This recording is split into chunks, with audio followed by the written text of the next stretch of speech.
Hey everyone. Well, it's Friday. It's time to talk bees.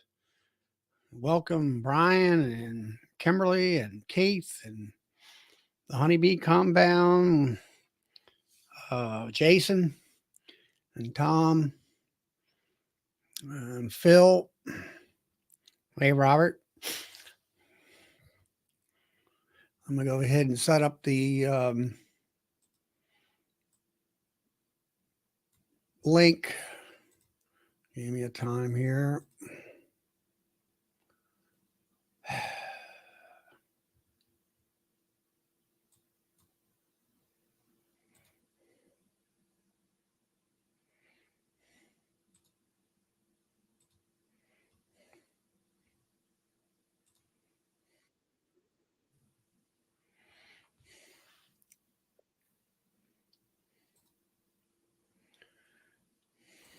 Hey, Charlie. Hey. How you doing? I'm setting up the link here. Dropping links? Well, I like chatting using the other YouTube thing, I guess you'd call it. Right. Well, you're sounding better. Still congested. Still not feeling 100%. Just feel like that sick feel. You know what I mean? When you get a cold or flu or something like that, where you're just kind of Trying to get this puny feeling. Yeah. Oh, for goodness sakes! Come on. Wait, you trying to drop a link? I got you. Well, I'm trying to get it situated so I can see something, and there. Link to StreamYard is dropped. And now you just got to pin it. Let's see. Link to the store. Mm-hmm. Somebody asked for the link to the store. Trying to move things around, and everything wants to go haywire. Well, there you go. Philip just dropped it. Dropped what? There's what I'm looking for. Trying to move it. Either one will be sufficient. Well, my Pro Nukes came in today. Oh, yeah? Yeah. So I got 21 of those. And my son said, hey, maybe I can come work for you a couple days a month on the weekends. I said, sure. I got plenty to do. Frames to assemble, stuff to wax, all kinds of stuff. So just come on down. Yeah. It's not always about the swarm lure, my son. We got other things to do. So. Yeah, that don't sound good. Yeah, man, it's been like that for a week. Hey, Pastor Larry. Been that way for a week. Is it just, have you been, give you medication for it? Yeah, I'm on antibiotics and some kind of fluticasone. So I did a thing. I don't know if it's going to happen or not, but I did submit my resume to the, I guess, the KRTP. Hey, Laura, good to see you. That's you ever hear of Ian talking about the transfer program? Yeah, I know what you're talking about. Yeah. Well, that's the transfer program. They were looking for a field and lab technician. So I'm like, you know what? That's right up my alley. Let me go ahead and just see what happens, cast the net, so to speak. Is that up in Canada you're going to have to go to? Yeah, it is. But I don't, the specifics did not say like the job duration or anything like that. So, I figured if they were interested, they would call me and then I could find out more and make a more informed decision. Right. So that's Randy's got a tornado next to his house. Half a mile. Well, be careful, man. There's your tornado. It's Tom. Hey, Charlie. Hey, Bob. Hey, How's it Tom. going? Tornado is about 7, 8 miles south of me, down just about a half mile from my brother's farm. You guys got the big sirens and stuff too, though, right? Warning signals, if they're even. I know that JW was on what's his name's Ricky's show last night, and he said the sirens were going off wherever he lives and all. I'm. Hey, Kathy. Is it? Yeah, it is. Is that Kathy? All right, pronounce that for me. Cathy, Kathy B. Kathy. Okay. It is still Kathy. Just some spell it with the C, some spell it with the K. Okay. Down there in Shenandoah, Virginia, they're off of 340. What do you call it? The Shenandoah. Yes, the town is called Shenandoah, Virginia. It's on Route. Shenandoah, Virginia. Shen, E-N. I'm gonna get you straight yet, Charlie. What's that? Hey, what's that? How's it going, Hanley? Why? I said Hey, Shenandoah. What's happening? I like that accent wall back there with the wood. Really like that. Yeah, that took me forever. That's one of those things. It's conversation piece, you know. People come over and you're like, "Look, oh, I really like your wall." Yeah, that took me 900 years to do. Just put it out there. So, PJ, what's happening? What's up? I gotta find my pin. I don't have you on my Did list. something for the first time for the month of March. Yesterday, I grafted In March, cells. how I many? usually don't do it the first or second week of April. You grafted how many cells? 20. 20. Yeah, I didn't want to do a full batch of 40, 45, just because I know that the drone numbers isn't full yet. I've grafted 0 this so far. I don't, I want to graft, but right now we're just getting to where the nighttime temperatures are not in the 30s. Mainly it's in the 40s, 50s now, but until when you pack your box so much, there's so much bees in that box that there's so much heat you don't even have to worry about temperature. In fact, you have to worry about I've just only got a them few getting of them too that are hot. like that, and the few that are really like that are not ones I want to graft from, right? Well, you make one. Well, yeah, but I'm still going to use those pissed off bees to do so. That's true. So that's that's kind of been the downside this year at this point. But I mean, the bees I've got are they're looking pretty good, man. I mean, ground zero, I checked it yesterday, had 6 frames of brood and larva. And that's ground zero anymore. Yeah, it's I call it ground zero because that's what I just have been calling it. But it's in a double now, but it's hadn't really moved all the way up into the double yet. But within about 3 weeks, it'll be there, right? So it's going pretty good with it. Well, Chris caught a swarm today. Oh, nice.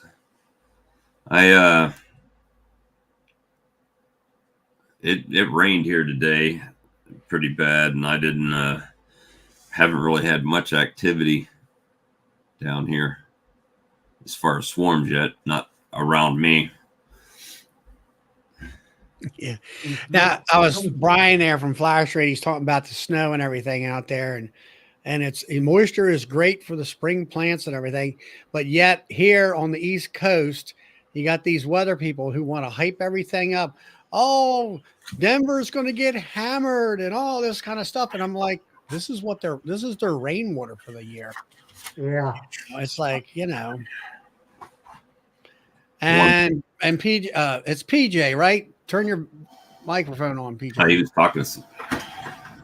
It's PJ, Yeah. right? Yes, sir. All right. Well, Brian, he's out Flower Street hunting. He's out in Colorado. He wants you to tell us about yourself and what your amount of hives and what you've been doing and whatever. Well, I'm down to about 20. I was up to 50 at one point. Got pretty busy with my full-time job, so I backed her way down. And I'm no longer in the working field, so I'm trying to build back up. And right now I'm running about 20. I had probably the best winter I've ever had this year, so things are looking good already. Where are you located at, PJ? Where are you located? Northern Indiana. Indiana. Yep. Near Fort Wayne? Fort Wayne's about an hour east of me. Okay, you're in the west half. Okay. I'm right between Plymouth and Warsaw, Indiana, if you know where those are. Yep. I'm right in the middle, right between them. Okay, I used to live in Fort Wayne. Yeah, I'm from the town I live in is called Bourbon. Just a small town. Okay. Sounds like my kind of place. Yeah. I used to ride my motorcycle. You can't get lost up there. Everything's east, west, north, south. Yep. So I just take 2 or 3 hours drive west or east into Ohio, go north, then go back south and go back. Right. But this is my this is my 10th year, so I've been having At it a minute. What's that? So are you doing like a lot of honey production, or are you just, what's your goal with your bees? Well, I started out honey production, and then I got into selling nukes, and then after I scaled back down, I just started doing honey production again. I've sold a few nukes just to keep money coming in at the beginning of the season. Yeah. But it's mostly been just honey production. I won't sell any nukes this year. You're the same as me. Numbers. All my nukes are going to be to build my own yard up. Yeah. And I've had a few people that have asked me, but I'm just not a ton of people. So enough that I could still sell a couple nukes, maybe 4 or 5. Right. But I'm focusing more on my own yard. Yeah. I've got a couple buddies that want me to sell them some, and I told them when I catch some swarms, I'll give them a swarm, but I'm not building any nuke swarms. So. I'll show you what's happening around here now. If you're from here, you'll really know what I'm talking about here. And it might be other places too, but it gets really bad here. That's the pine pollen started. So I could wash my car and it'll be the same way tomorrow. I mean, just where you drive down the road and you can see it swirling and blowing across the streets and everything, all the pollen. Unfortunately, bees don't really use the pine pollen that much, so. Right. Yeah, we don't have that up here yet. They are bringing in a lot of pollen. Not much nectar yet, which I don't expect it this early anyway. But they are bringing in a lot of pollen. And we're actually have a chance of snow, I believe, either tomorrow or Sunday. And today was almost 70, and then we're back to snow a couple days this week. Well, exactly what you're talking about with the snow, right? I mean, that's probably in the low 30s, right? Yep. Temperature. Yep. So mid 30s, yeah, mid. We usually get a cold snap in the middle half of April one time. And in the past, I've made splits too soon. And I always seem to do it right. Oh, it's not going to happen. Everything's looking good. And I make all these splits. And then all of a sudden, boom, we get that couple 1-2 days of cold weather and it just wipes them out. Right. So I end up burning colonies that way. Yeah, I think we're going to be looking at an early swarm season up here this year. It's probably been a little over a week ago. I seen a drone flying. I thought it was just a fluke. I ended up opening that colony up. That's the only one I've opened up this year so far, and I was amazed how many adult drones were in there flying. Are you still getting the Yeah, I'm in feedback? Southwest No, Ohio. no, I figured it out. I muted it on YouTube. Right. Go ahead, I'm in Tom. Southwest Ohio, and drones have been flying now for a couple weeks. You got a lot of sunflower farms around you, don't you? The sunflower farms, we do have a few, but not. They're a little bit further west. There's a lot of them. A little bit about 45 minutes west of here. There's a lot of them. Okay. All right, I got you where you are because I know where those are. Yep. So, do you have problems keeping your hives alive? This year I only lost one colony. And believe it or not, so I had back surgery in July. Mm-hmm. That was the last time my hives have had any interaction. Was like 2 days before my surgery, I went out and I done inspections. I pulled whatever honey I could pull before my surgery. That was the last time they'd been touched, and I only lost one colony all winter. So I was expecting pretty big losses, and here I end up having the best winter I've had. Yeah. Yeah, maybe it shows that we get in the boxes too many times. I would agree with that. I would agree as well. Yeah. Yeah. We're the biggest pest. Yeah, we're the biggest danger to the honeybee there is, I believe. Yeah. Especially when you're new. You know, I couldn't stay out of them when I was new. That's like Yeah, I'll get in my Larva bottom brood block probably here after this little bit of cold weather, just to clean the bottom boards if I need to, just to double check the brood. And I probably won't get back into them till the fall time, or after I pull the honey. How you gonna manage from keeping them swarming? I requeen every year. Do you? Yeah. That way I don't have to get in there. I don't have to do all the games of pulling brood and all that. Right. I've been doing the Charlie method this year, taking brood and giving it to the week. And yeah, this first year I've really done that. I mean, in the past I may have given them like a frame, and it was like, well, if they can't do it on their own, then me helping them is not going to do any good. And that proved me wrong this year so far. The I'll couple do that that I've done it. When I go through them in a week or two, I'll go equalize them all out, and then I'm putting queen excluders on, and I'm putting supers on because we got all the plum trees are blooming, the culinary pears are blooming. It's all blooming right now. Last couple days. I shipped the bees down that had a medium on it, right? That still had brood in it, where she was laying in the medium. But I shook them all down, put an Appy tablet on the deep, put the queen excluder on, put the medium back.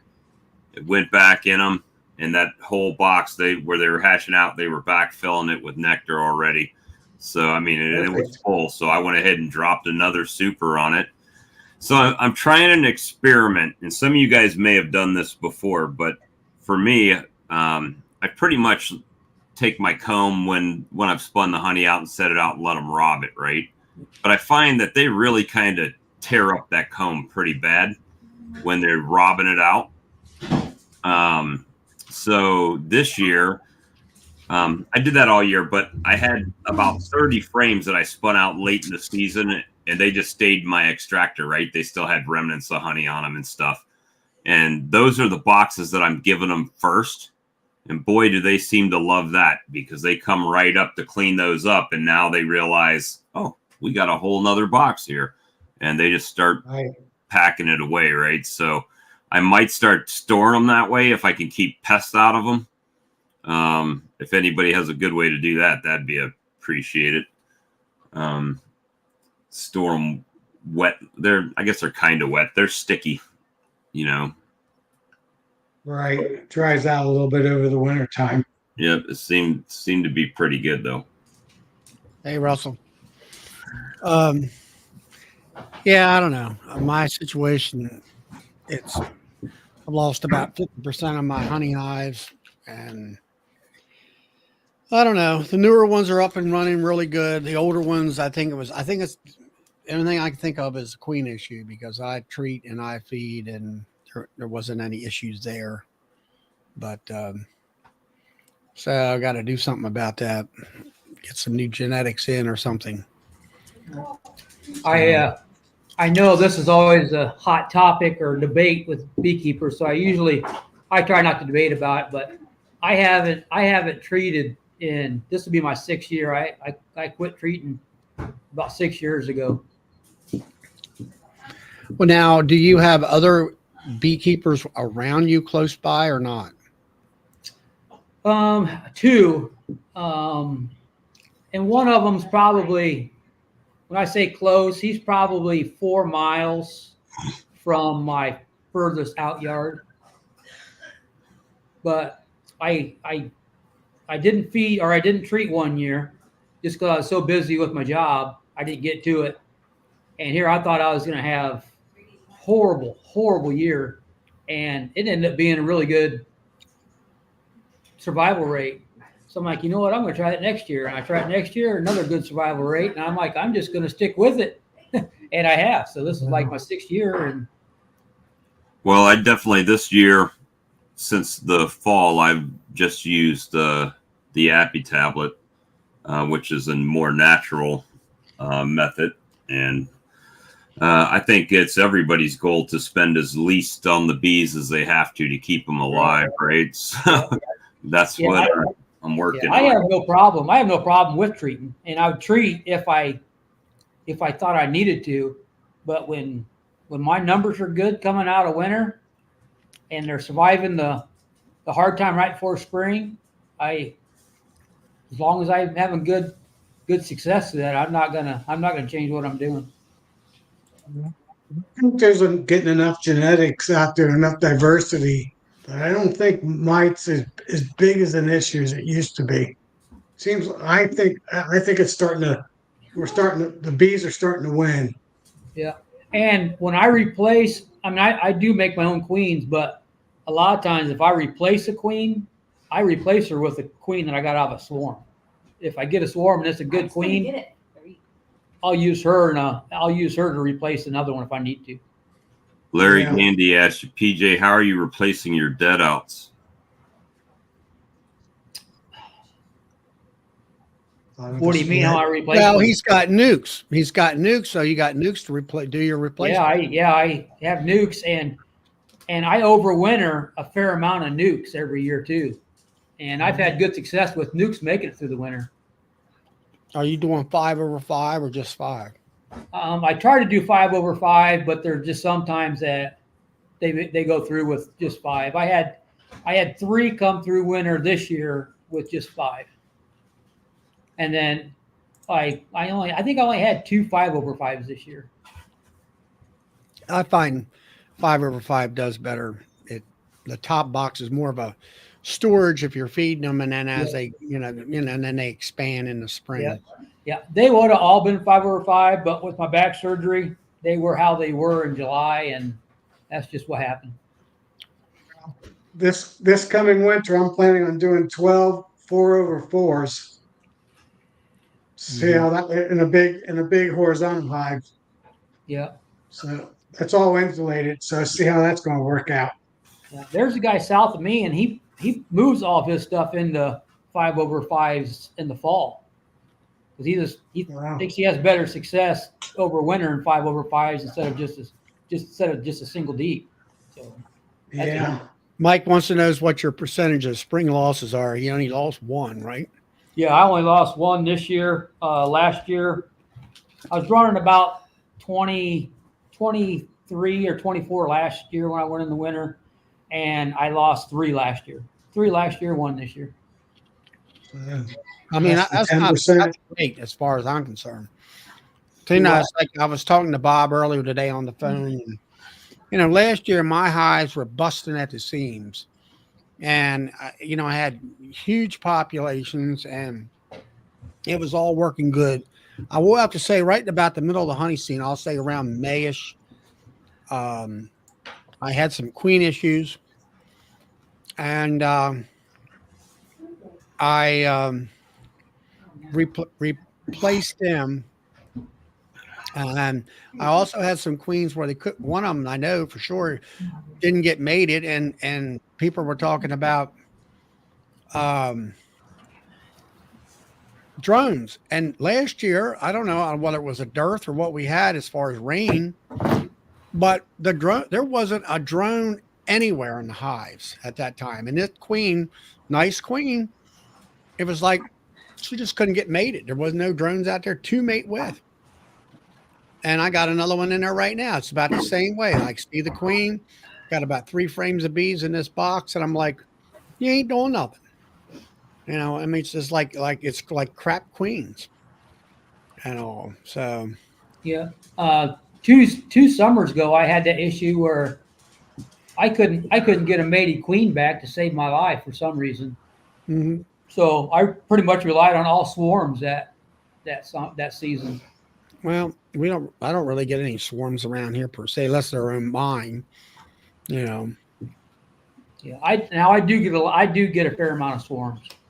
Well, I do a modified demery method that I've developed where I'm moving brood and everything around. I bought this Hive Lifter this year, and of course half my damn bees die. I'm like, I'm hardly ever going to get to use my Hive Lifter to a certain extent. I'll be more than happy to drive out there and pick it up. Now I'm going to use my Hive Lifter. Hopefully, now is your back going to be able to? Are you going to be able to lift? You know, with your back or what? No, because my back's actually worse since my surgery. Was it L4 and 5 or what? It was 3 through 5. Yeah, and 2 and 3 was supposed to get fused, but I had too much disc movement, so they wanted to put it on a different surgery. Well, the insurance company barely wanted to deal with this one, and I have 2 in my neck that's got to be fused too. So I don't know.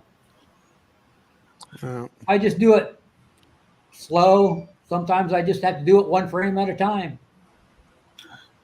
I had a guy call me today. I just saw Brian's comment on there about talking to beekeepers on the phone. And it was off a Facebook post where he wanted to learn more about beekeeping, but he wanted to do hands-on. And he's pretty much in my town. I mean, not the city, but the actual little suburb I live in. And he wanted to learn about bees. I said, well, heck, I always need an extra hand in the bee yard, toting some boxes and stuff. So I'll help you learn about bees. And then the conversation shifted to what he was really looking for was someone to put bees on his property. And then it came down to he wanted bees on his property, and how did that usually work as far as like honey split, right? And I said, well, you got to look at it this way. All of the bees are mine. All the equipment is mine. All the extraction stuff investment is mine. So I'd be willing to share a 10% split off what the colonies on your property does, right? And he very quickly started asking, well, how much do you sell honey for? How much is that worth? Kind of trying to gauge how much honey he would get so he could label it and resell it, right? And forget it. And then now I'm thinking, well, now you're competing against me with my own bees, right? Right. So, and then it shifted to, well, what if I bought all the equipment and everything and put it out there and you just came and managed it? And then I was like, well, I'm not sure. I've never had that happen. I really just wanted to talk to Brian before I gave him an answer, right? Because Brian does that kind of stuff to see how much, because then I could sell him his bees and at least, sink or swim, they're his, right? Right. So yeah, I had an Amish guy track me down last fall. He owns some hunting land not too far from me, and he had a beekeeper that had 2 hives out there. Well, that beekeeper blew his back out, so he told the Amishman that he could just have the hives because he was done beekeeping. Well, he doesn't know anything about bees. He doesn't want to deal with them. So he asked me if I would run them, and just give him a gallon of honey every year and keep what's left. And he told me I could put as many hives out there as I want to. So it's just another out yard for me now. Well, with guys like the one that called me, right, when they're immediately thinking about profit off of it, right? And originally he's like, well, I farm the fields with, alfalfa and all this other stuff. And I'm like, well, that's great. But he's talking about, pulling the honey, and this is only this kind of honey, and this is only this kind of honey. I'm like, you don't understand. You got to know when that stuff blooms and when the nectar stops so you can harvest it all, then put more boxes on for them to fill back up. It's not just, you put the boxes on there and then you harvest it all and you say, okay, this is X honey, right? Right. I'm not Bob Binney. I can't taste the honey and tell you what honeydew fly shit it out for. That's not my zone, right? Mine gets mixed together and put in a bottle as wildflower honey, and that's what it is. Yep. Right. Yep. So I see a couple comments, people like, just run from that guy, right? And then a military guy that I sold bees to 2 years ago, not last season, but the season before. He ended up with 10 colonies, and now he's back down to the 2. I say the 2 he bought from me. But he's back down to 2 because he got deployed when he was in the military and couldn't do anything with his bees. And so he lost a bunch. So instead of calling me or something like that, to come help him out, which I would have done, especially for a fellow veteran, right? I'd have went out there and looked at his bees and manipulated them a little bit for him. But at any rate, he said he thought about just giving up on it because of his military commitment, and he ended up buying, I don't know, $35 worth of honey from me today or something. So it's just interesting. He did ask me, did I have queens? And I'm like, nope, but I do have honey if you want to come buy it. And, people just don't understand that. First of all, it's my opinion. If you're getting in it for just honey, you're in it for the wrong reason anyway. Right.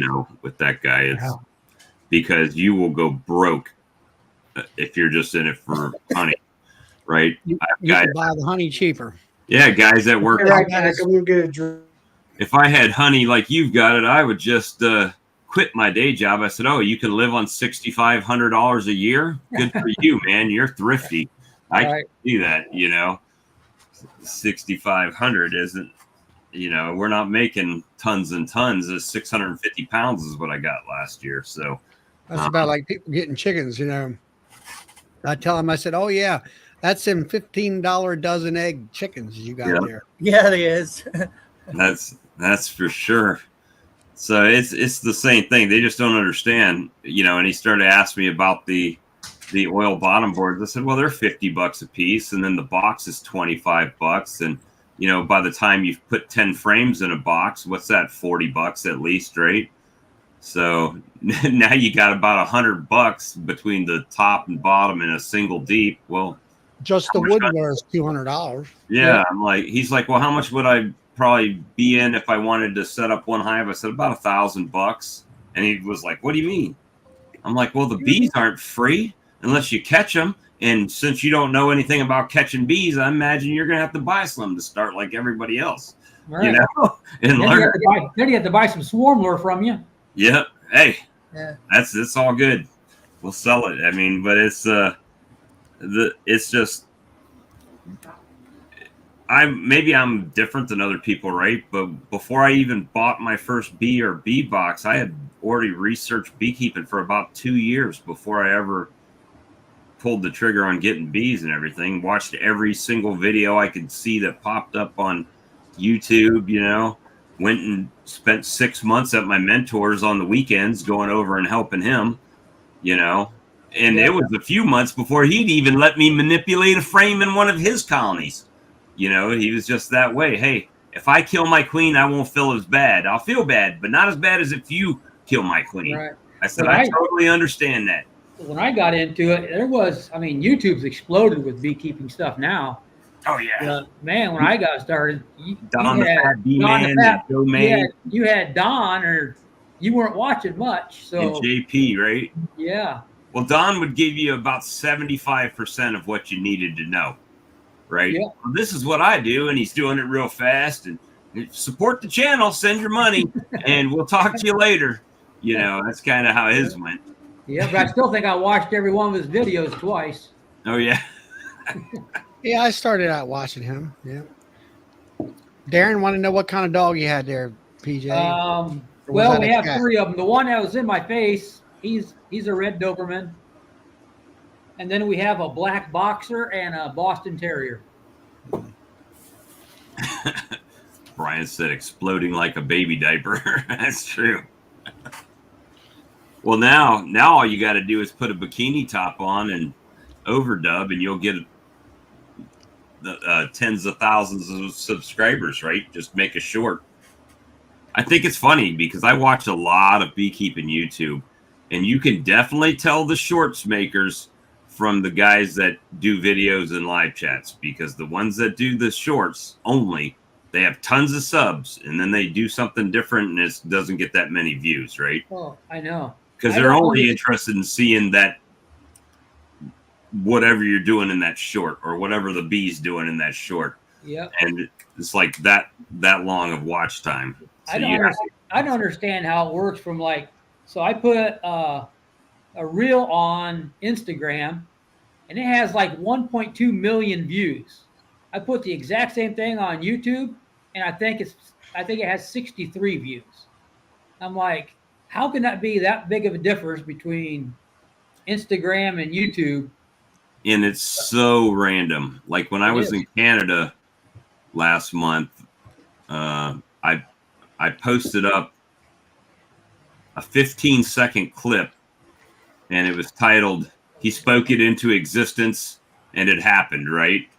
And it's just me out the window with my phone showing the snow and the wind when I was in Canada, and that thing got 8,500 views in like no time. But you go to put a video up showing the same thing, and it'll get 100 views, 150 views. Like right now, Charlie's got 100 people watching. We do a live stream because it's kind of started picking up on the live stream end of it, right? Right. And that's a great thing. But sometimes we had 101 here a couple minutes ago. Now, I will have to say, since the Kentucky Expo, it's jumped about 20 or 30 people per night. Yeah, it's definitely gone up. But your lives have had to help with your subscriptions. Yeah, to a point. Because that's how I found out about all you guys, is just I ran across your lives and I just started watching them. That it helps to a point, and then it just kind of, you hit that mass where you've kind of got all the people that are interested in watching your chat for that moment. Yeah, and then it just peters out on you. Mm-hmm. Yeah. Beekeeper YouTubers are much more reliable now than 10 years ago when I began beekeeping. Well, I think we're a little accessible too. I mean, there's a lot of people that have my direct phone number, right? They'll just pick up the call. Like Stuffy, he called me up today to ask me a question.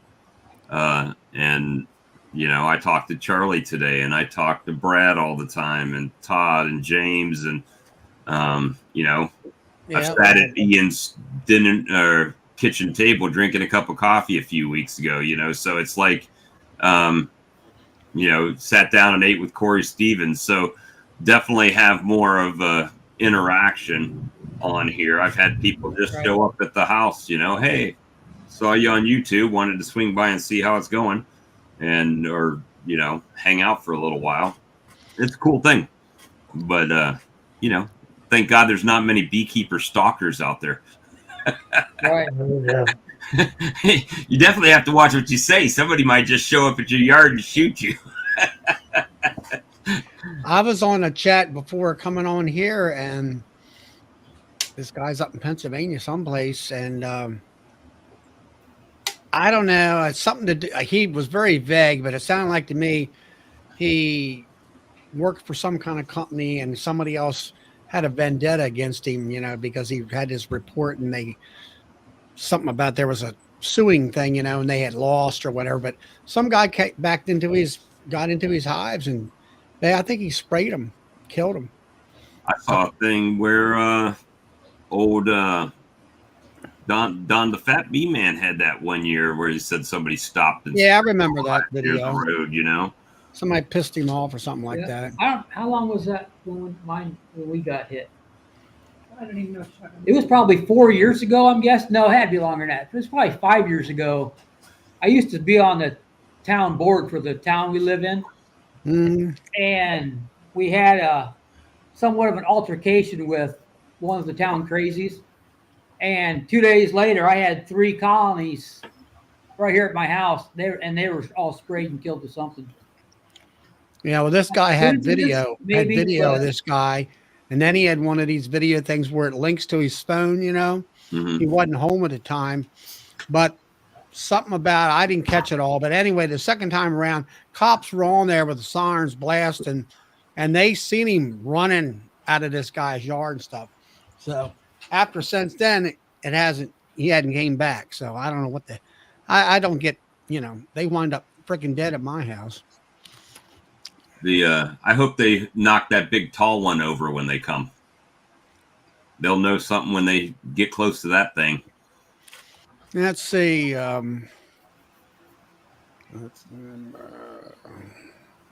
Matthew's got a question here.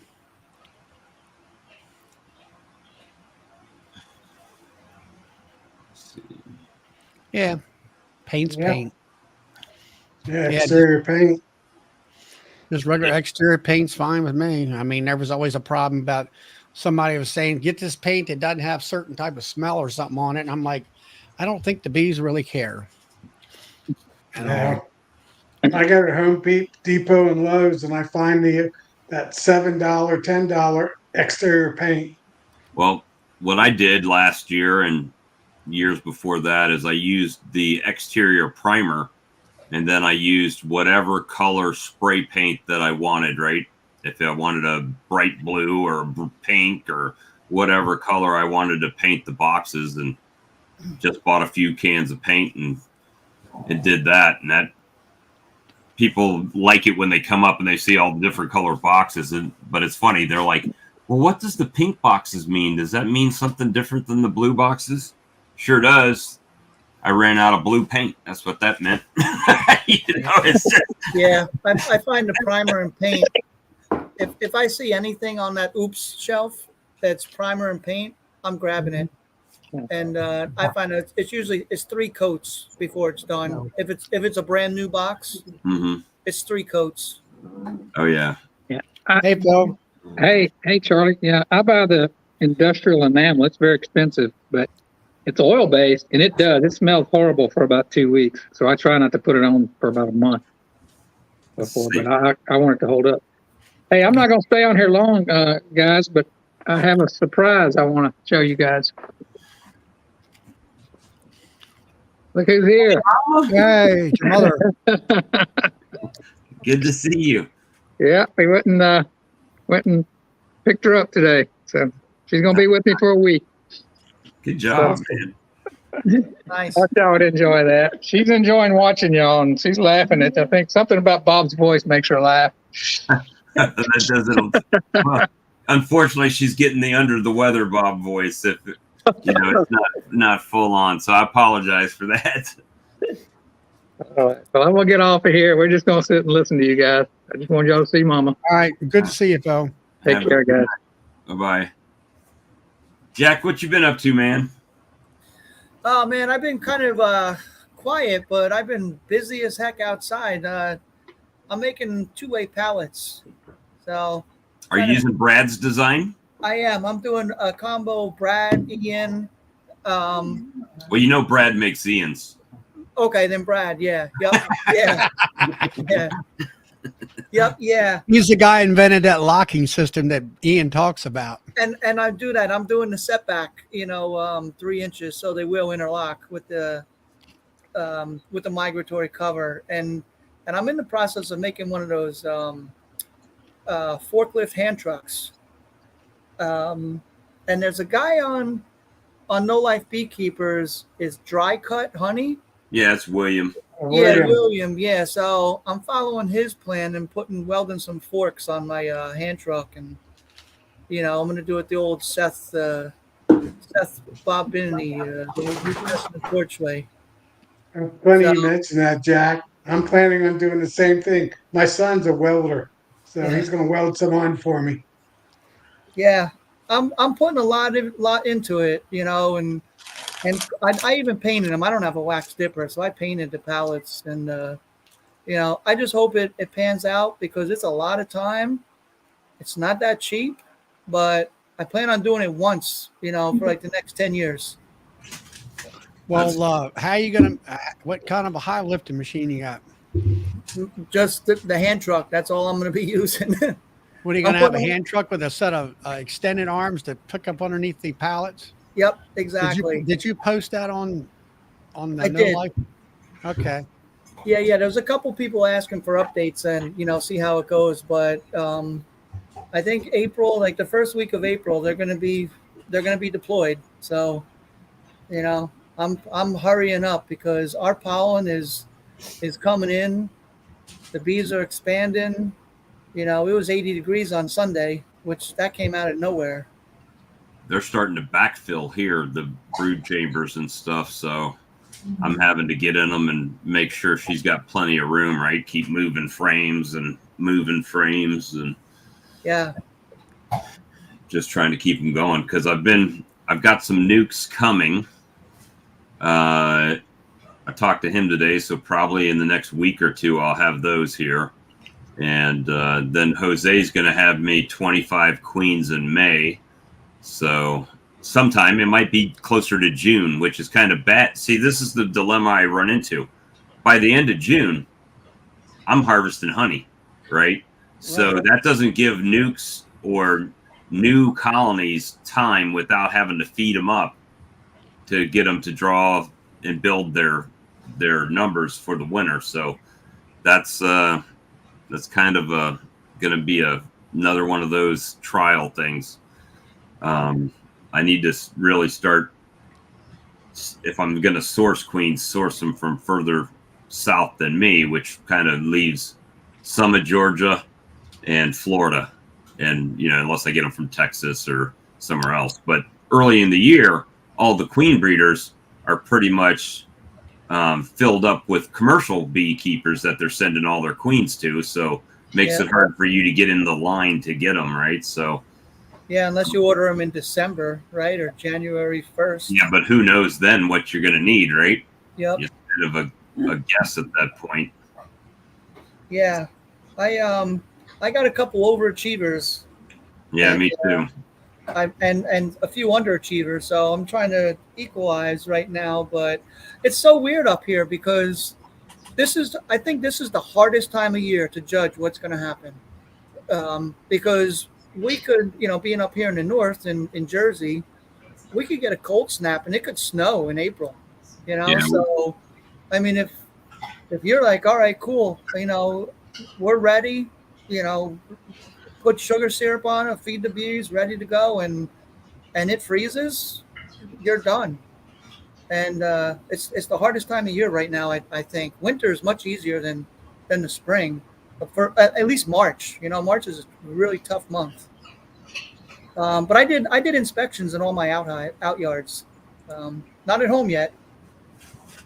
Hey, Jack, don't mention snow in April. That happened 2 years ago here I know. where I am. And Well, that's what I'm worried about for you guys up there, because a lot of you, like Greg Burns and those are saying how spring is upon you and all this other stuff. And I get that every year. And then it all of a sudden, boom, cold. And Yep. I always make my splits before that happens for some reason. I'm just got good timing like that, I guess, and wipe them out. We got to go by what you guys got going on down south, but always got to remember there's a big difference between the south and the north, and with weather-wise too, right, Charlie? Always has been. Last year, What happened last year? Question. It was it was great. And then all of a sudden we got a freeze, and then it rained for a week straight. And then Monday morning, to the trees, boom! Everybody's hive swarmed all at the same time. Everyone. All right, there's a question for you, Charlie, the swarm catcher of the group, I guess. If I catch a swarm, In a You swarm can trap. move them. There's two things he can do. He can move you just them. move them because the swarm has no. They've came from another place, so you can put that hive anywhere you want. I'd usually just lock them in for a couple of days. If he doesn't want to move them, he can always find a queen, cage the queen for a few days, and they'll make that box their home. Yeah, what I typically do is I just close them in and move them wherever their final destination is going to be for a couple of days, and then open it up or take them out of the box right there where they're at. Move the box down, put. Well, usually I've set it and then I open it up and let them get oriented to that position for a few days, and then I just come back and set that box down and put my new box there and move them all out of the trap in. You know, that's my. Right. And make sure you can close them up for a few days too. Throw in some empty foundation in there because they're loaded with resources, and they're gonna draw out comb wherever. Yeah, that's a good idea too, Brian. Brian says give them a frame of open brood. Yeah, you can do that. And now, like if I'm doing, let's say, a split, I'll put them in a box. Let's say it's a 2-frame mating box, and I got bees in there from a hive, and they'll be in the same apiary. I'll lock them up for 4 days. After 4 days, they forget where they come from. They have to reset their GPS system, and that's home. Amnesia. Huh? Amnesia. Yeah, and that's where their house will be from then on. Yeah, we can give them brood too. And yeah. Oh, I mean, that was part of it. My system is give them some cat brood, so when them bees come out, that's home to them. Thank you for your order, Darren. I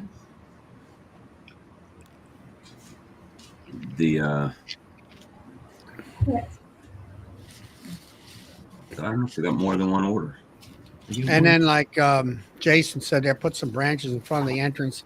That gives them a confusion where they'll say, "Hey, something's changed here. Let's reorientate to this location." That helps also. Yeah. So, print Answers. Sorry if you hear my printer running. You had to give him the wrong email because it didn't go. I try to box up and do stuff as it comes in, and that way I don't get overwhelmed with a bunch of orders that are a bunch of stuff. Anything else new going on with somebody? I don't think I have anything new.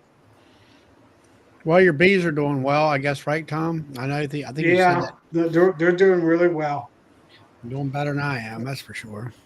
Well, Charlie, I got to ask you because last year, coming into spring, I got to go back to the fall before that. You fed them Apis Biologic all fall, and they were just exploding. And this year, you kind of took a break off of that, at least not as much. I fed them Apis. I mean, I fed them Apis in the fall, to load them up, to fill them up. I don't feed through the wintertime. And then, well, they should be doing twice as good, Charlie, because you fed them Hive Alive before that. They should just be looking so good and exploding. There should be no issues. Yeah, right.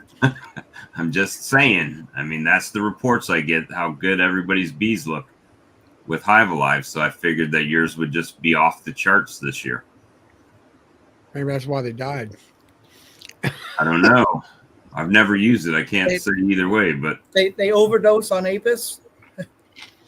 No, I mean, well, I will have to say the only thing different was last year, I think I fed 40 gallons of Apis, and I had, probably an 80 gallons prior to that to just straight sugar water.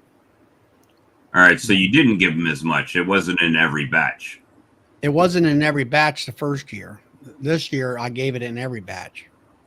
Really? I thought it was the other way around. I thought you said that they were too much. You were trying to curb it down a little bit. No, I don't think it had anything to do with it, though. I know that, the hives that I do have, they're super strong. They have plenty of food in there. They're not starving. Well, didn't you say you lost a few queens late in the year, too?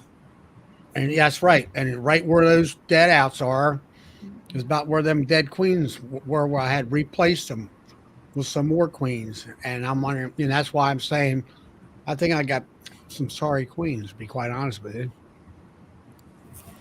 Do you feed on? You feed? Danny says, I think your mite treatment killed the queens. Do what? Well, I don't know. I treat them once or twice a month throughout the winter time. Ooh, sorry. And with oxalic acid, I start out in late July with Aprovar. That goes to September. Then I wait until there's 80 degrees or less with low humidity, which was in about the second week of September for Formic Pro. It was 75 degrees, low humidity for 2 weeks. Really, you need the first 4 to 5 days, and that's pretty much the off-gassing is done. Then after that, I feed, and then after that, in let's say November, I start treating maybe once or twice a month with OA vapor. This year, I was not able to do anything in January because it was too cold. I want it to be at least 45 degrees.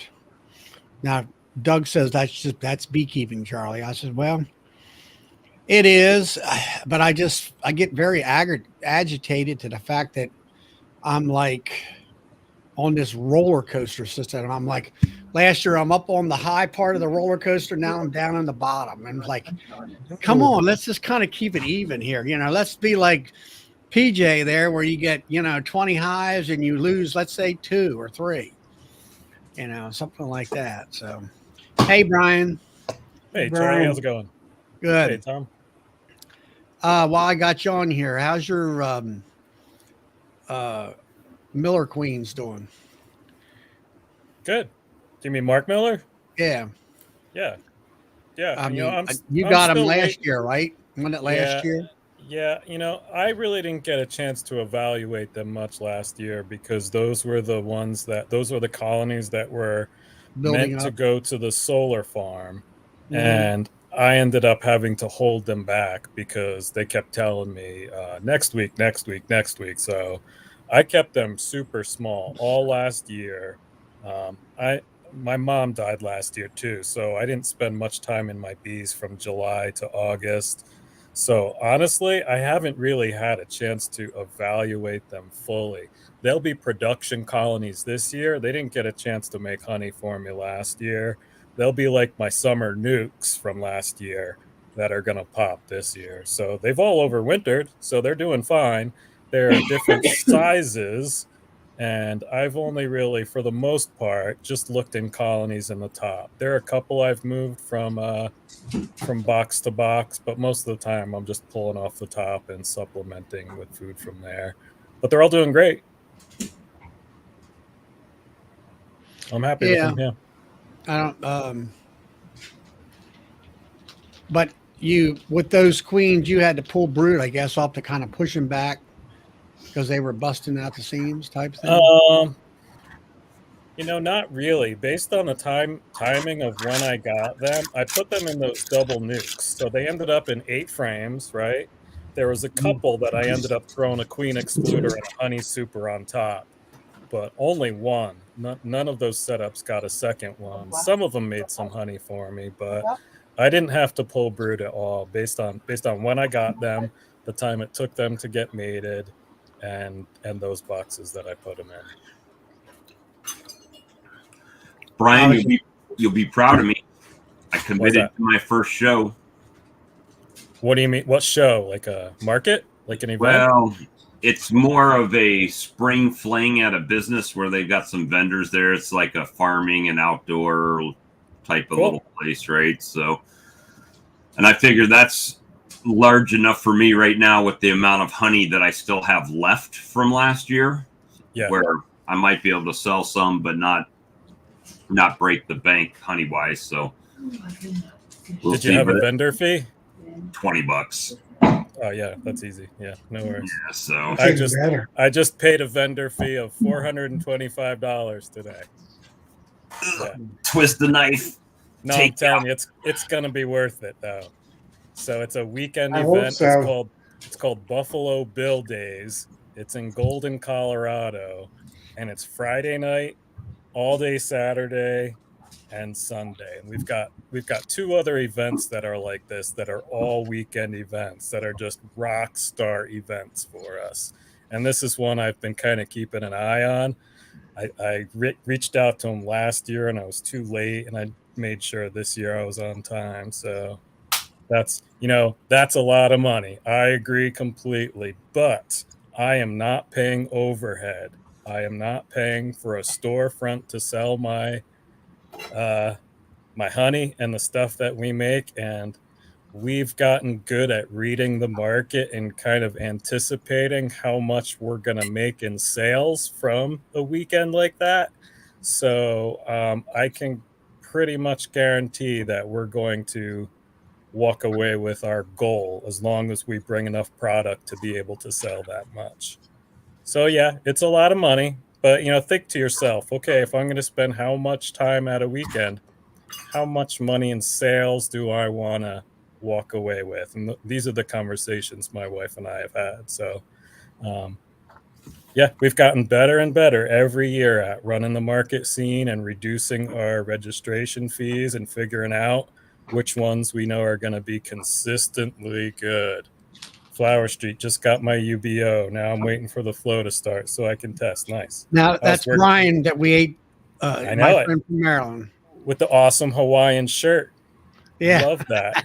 Love that. I was like, what a great little beekeeping shirt. Yeah, I was actually working on my project today too, doing a lot with that. I didn't get to watch Kara Wagner's presentation from Manitoba. That just was released today. I definitely want to watch that one. But on the Manitoba, on whose channel was that on? Yeah, that's the Manitoba. So it was that one, and one other one was released from the presentation. I forget which one it was. Well, there's Brad. I probably know. Brad. I probably know the chat. Was that one of the videos that I did the little clip edit on? Did you eat anything? Brad? No. No. In fact, Ian's actually uploading a bunch that were done in 23. That was Carol was up here in 23. Oh, okay. So that wasn't from this past one. That was a year old. No. Gotcha. We try not to upload them too early because we don't want to undermine participation in the convention. Makes sense. That makes sense, Brad. Just make sure you put me in the credits. Make sure you put me in the credits. Some editing credits. Okay. Now, Brian, co-editor. Doesn't the Michigan wasn't she on there speaking about that too in the Michigan?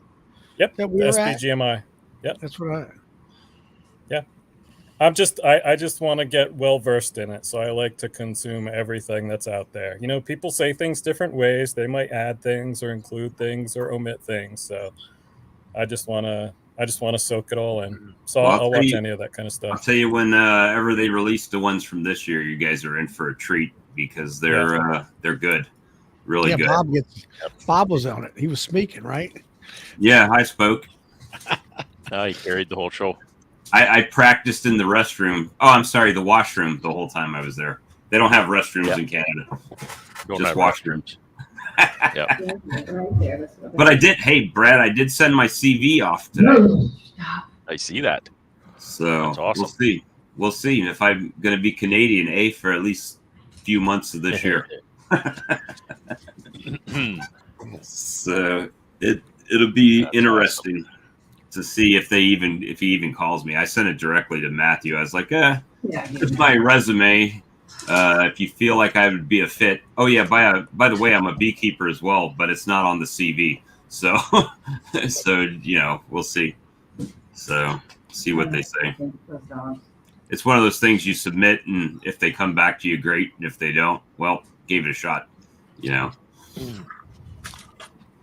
Hey, I just put a link, Bob and Charlie, on the private chat. You might want to put that in the chat. That's a video I watched today while I was working in the shop.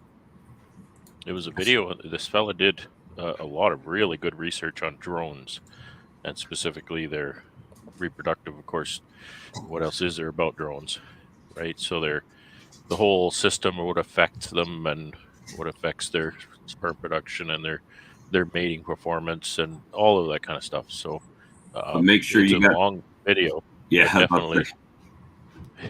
Make sure you got a cup of coffee. But and cook your popcorn ahead of time, Charlie. Well, here, spoiler alert here.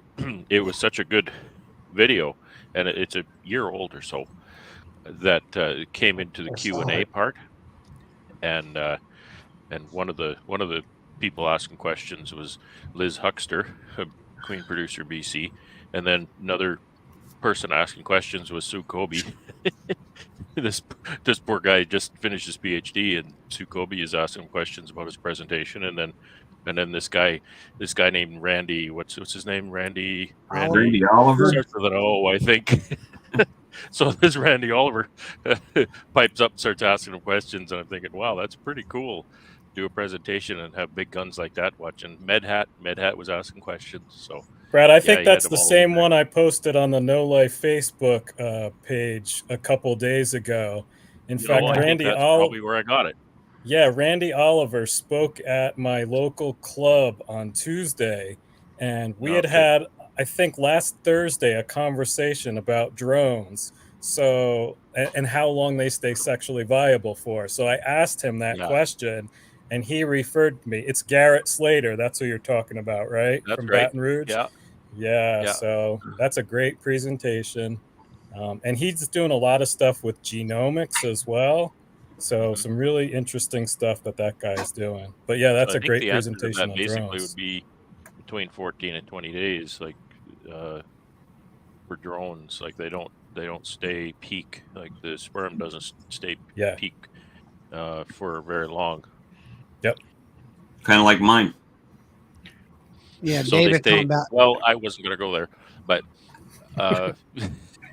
so they, like the drones, when they emerge, then it's 10 days for them to reach maturity so that they can mate properly, and then by 14 to 20 days they're done.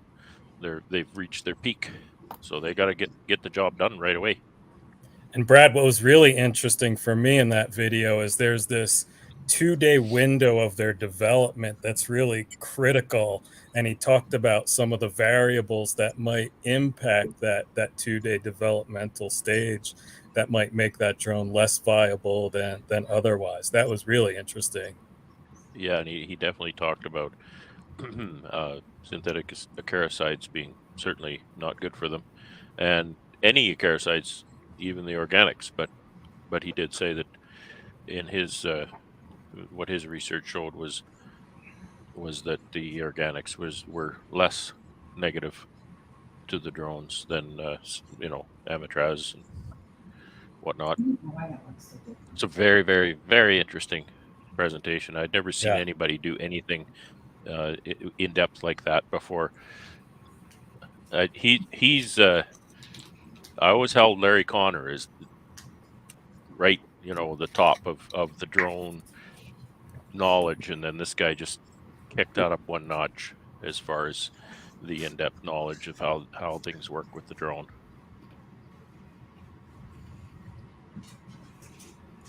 We'll have to check that out. I think I watched that too, Brian, when you posted it. Yeah. I had another cool experience this week I wanted to tell you about. So we have in my local club, as well as in the master beekeeping program, a young lady recently got hired to be the lab manager for the Ramsey Bee Lab up in Boulder at CU. So being friends with her, I was like, so when you gonna invite me up to the lab kind of thing? I guess so. Yeah, so the other day, she was looking for volunteers to help out with some research. So I had seen Dr. Ramsey speak at ABF in New Orleans, and he was talking mostly about the Tropolaelaps mite, but he talked a little bit about his research he was doing with Varroa mite and how he discovered that the size of the egg that the Varroa was laying was disproportionately large compared to the foundress mite. So the question he was trying to answer is, where is this mite getting all of these proteins to pass on to the egg to be able to create such a large egg? So the lab had some mite-riddled frames sent up from Florida.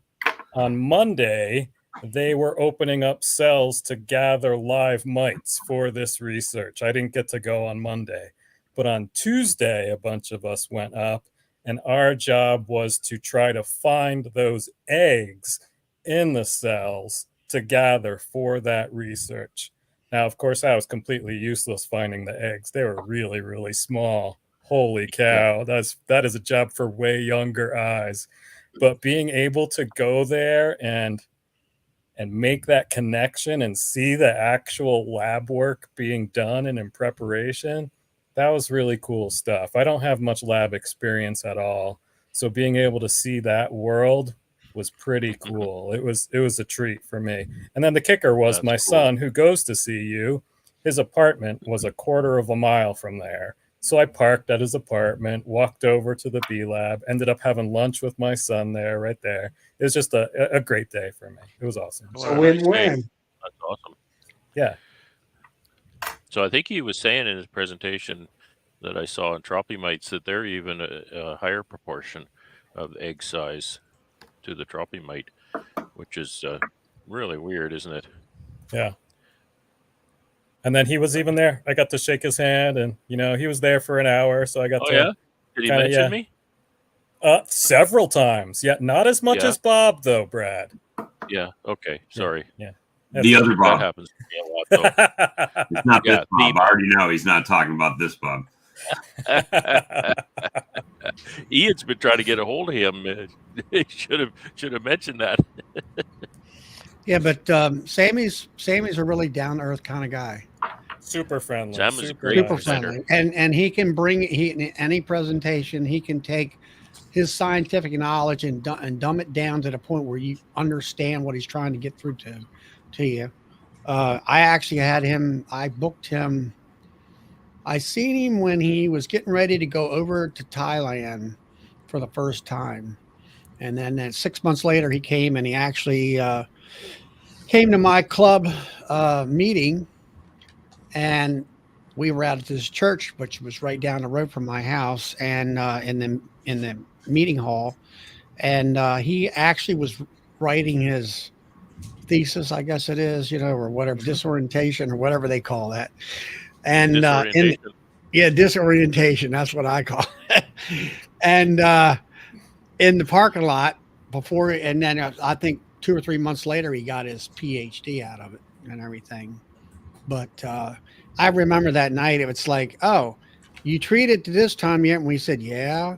And he says, by March, all your bees are dead, right? Yeah. And he said, well, you treated too late. And then it was like, it was just an eye-opening situation where finally somebody at the science community could tell us something to do for these mites and everything at the time. Because he also was the first guy that ever had any type of video or photography of the pest that we were trying to fight. Prior to that, I don't know if anybody actually had any pictures of Varroa out there and stuff. He was showing where he had put dye in the food, and it was going through the mite system, and photography could show all that. It was quite amazing and all. And I remember when I first met him at another club, I'll say a year prior to that, here are all these here I'll say high school science people, oh, he doesn't know what he's talking about, and all this, all it's just a something that he's dreamed up, you might say. And finally, 6 months to a year later, he proved it all to all the science community across the world. And then, they hadn't heard about it. And they said they had to finally, keep their mouth shut and say, yes, I guess the guy knows what he's talking about and everything, which was pretty neat. So at least he's put the science community, I think, on the right pathway when it comes to, looking at Varroa in the science way and stuff. So not to derail a more important conversation, Charlie, earlier on, and I'm only my motivation is only to help people, work a little less, get their tasks completed in a little bit easier fashion. And the subject of moving bees came up, and I use a similar method to what you were describing that you use. But I did want to mention that I've determined, and I believe it to be true, that it doesn't take 4 days, Charlie. It takes only one to sequester the bees in whatever fashion, to lock them in a hive, put them in a cool place, or even if it's a rainy day, if it's just even 1 day, then that's enough. I always say 2 nights, because that's just, put them away, now and you're then talking about the night, moving the day, and the then hive next night. in the same Yeah, apiary. Now just to you reset take, that GPS. you take your hive and you put it in your shed in darkness. Or I presume you do that in the evening, right? It doesn't matter. Well, I mean, I'll do it at the end of my day, because I'll make up nukes in the yard and then take All them right. back at So the end of you my day. But it'd be middle of the afternoon some days. All right. Well, let's say you put it at 5 o'clock in the evening when Yeah. anyway, you put it in the shed, you put it in darkness, and it's what? It's goes through that night, goes through the next day in darkness, and then goes through another night and through the next fall. So basically 2 full days, and then you're ready to bring it back out into on the third Yeah, day. that's right. Yeah, on the third day, I suppose you On could the say, third yes. day. And so really, I think of it as 2 nights, but really, you could also think of it as if the bees do not leave the hive for 1 entire day of, flight weather kind of thing, then by morning they don't remember. It could be just a rainy day, right? So Mhm. if you had a hive you were wanting to move, and you had a day that was kind of cool or rainy, 1 day, none of your Right. bees were flying that day. If you were able to go out there in the morning, the day after the rainy day, you can move your hive anywhere you want before they start to fly that day. Because if they're in that hive for 1 day, then they have a very, very high rate of reorientation to whatever new spot that you take them to. Okay. Brad, I moved 3 hives this spring. I moved them in the middle of the morning. I moved them probably about 25 feet and I left them open. And I probably had maybe 50 bees flying back the 25 feet. But by evening, there was no bees there, Yep. by dark. And the next day, Yep. there was only 1 bee that showed up there. Right. So I Right. don't think Yeah. they The all made orientation it back to their hives, the or they made it to orientation flight somebody's for the hive. day happens. It doesn't happen first thing in the morning. So you have some time. You could move Yeah, that in the morning, and yeah. you should be pretty successful. I think the bees circled till they found it. Well, if it's only 25 feet, then they have a pretty good chance of finding it. Yeah. Yeah. Yeah, I So never if you're go. just, Go ahead, Tom. so I was going to say, if you're only moving it in your yard, I don't think you have to close them up at all. Just move them. They'll find it. within Go ahead, reason. PJ. You know, if you're moving them a little farther, then they have a harder time finding it because they find that home, Yeah. but 3 ways. I believe they find that home 3 ways. They find it, one, by landmarks, so they can zero in on where that is, kind of like a GPS, right? And then they also find it by visual. What does it look like? You know, where's the entrance? All that kind of stuff. And they also find that by smell. Right. Every colony has a kind of a unique scent, and so they can zero in on that too. So if they can see, you know, if they can see the entrance after you move I it think so. from where it used to be, then they have a better chance. Yeah, line of If you sight. move it 10 feet and turn it around so they can't see the entrance from where they were, I think you're working against them that way. But I just wanted to, you know, throw that in there because, you know, it can make things a little bit easier for people if you know, only one day. And again, if it's a cool day like this out here behind Yeah. me, you know, I don't have to wait for this kind of weather. But um, in the fall, this picture was taken early November last fall, and in the fall, once the temperatures get cool enough that the bees aren't flying, I'll go out with my tractor and I'll pile up all my hives in the apiary right there, ready for moving day, because they're not flying. And even if they come up to a warm day and they start to fly, that's fine because they haven't flown for that one day. And if they don't fly for one day, then they forget where they are. They don't remember more than one day. Well, don't they triangulate with the sun in order to find home? You know. Well, when they remember, but I'm saying that after one day of being in that hive, Mm. they don't remember where they are. You put them anywhere. That's my experience.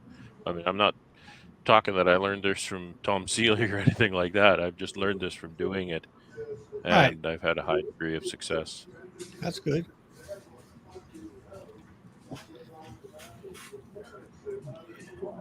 So,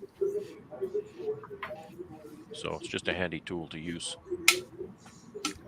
especially those of us who have nifty hive lifters and things. We can move colonies pretty easily. so Brian, you took videos out there at the solar farm, and from what I could see, there doesn't seem to be a whole lot of forage out there. Well, it's a little dry right now. You're not going to see anything now. It is something I'm worried about a little bit, though, Charlie. There's a creek, maybe a quarter of a mile away, that runs through, and it's got a pretty good stand of trees. But that's something I'm thinking about as far as how I'm going to manage those hives for sure. Like, I might be keeping them super small. I might just be putting nukes out there, like mating nukes. My contract says I have to have 20 colonies out there. Doesn't say what kind of colonies. So that's something I've been thinking about, and I'm really only going to know through experience how that area is going to handle those bees. So, if you get some moisture, are you kind of like desert flowers and stuff like that? Yep. Okay. Yeah. Yep. So we'll definitely get spring food. How much flow we get, that honey production is really going to matter. We don't get much after our honey flow. We get one flow. It ends roughly mid-July. There's no nectar after that, really, or nothing really worth really counting. And we'll get some fall pollens from like sunflowers, rabbit brush, that kind of stuff. But it's definitely something I'm thinking about that site, Charlie. Okay. And Randy wants to know, Brad, why do you put the 6 framers for mating in your building? Yeah, I saw that. I don't really understand what he's asking. Why do I put 6 framers for mating in my building? I don't mate bees in my building. I'm sure you're not asking that, but I don't mate bees in the building. No, that ain't it. No, this is the one. Brad, Oh, for 3 days. 3 days. Well, okay. I don't, but I think I know what you're asking. I don't put them in through 3 days. if I make up a nuke in my apiary and I want to put that nuke back in my apiary just in a different spot, then I'll move it into my building for 2 nights. So that's 1 day. And then I can move it back to the apiary and the bees will stay in the box. So you're saying if you put that nuke in your barn today, you'd pull them out Sunday, Friday to Sunday. Correct. Yeah. Yeah. Just for 1 whole day. You're Sun up to counting sundown. daylight hours for day, right? Well, sun up to sundown. So there's a 24 night, hours. there's a day, and there's a night, right? Yeah, And but so now you could move everybody got to You could remember move it something. at the end. If you wanted to work at night, you could move it at the end of the next day, right? Put it in today, move it tomorrow evening when the bees stop flying. Yeah. You could do that. But I don't like working at night. But I agree. is this that? Are we still talking about? And that's just something that maybe us down here in the United States is different. You got those hours from 3 in the morning at daylight to 11 o'clock at night. You're telling me, or is that Well, only a yeah, certain time of the year? But it's still 24 hours. Yeah, that's summer or winter where you get hardly any daylight. But no, it's not number of hours either. It's the time that they've not been outside, Okay. right? It's the time that they've not been outside. Have they not been outside to look around and see what it's like out there? If they spend enough time not doing that, then I guess, yeah, Bob, it is a number of hours. But point is, if it's a rainy day and they don't go outside, then the next day they don't remember where they live. They got to redo their little orientation flight again. Got to reset the GPS. Reset the GPS. They got to learn that every day. They have to learn that. That's why you see that so much. You see every day at 2:30 in the afternoon. You see those flights in front of that hive. Their bees are going like this in front of the hive every day. That's what they're doing.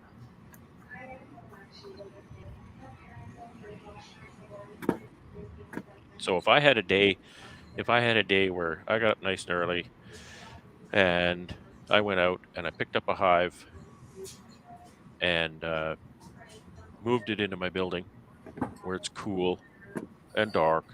It helps if I can actually close the door too. And I left it in there all day. And then I went out there late in the day, just when the sun is going down and starting to get dark, put that hive back in the apiary. That would work because they haven't been outside that day, right? So they have not been outside all night.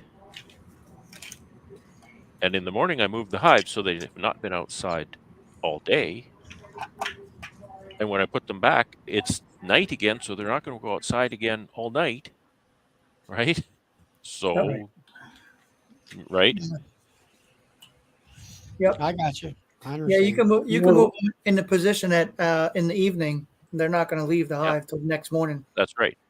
That's right. Well, exactly. So it's just a matter of, are they going to fly or are they not going to fly? If it's dark or if it's getting dark or something, they may buzz around a little bit, but they're not really going to fly. Nope. They're not going to orient. I do it that way. I put them out in the evening of the night, the next morning, and they wake up and they reorientate, and Yeah. the sticks on the grass works really well.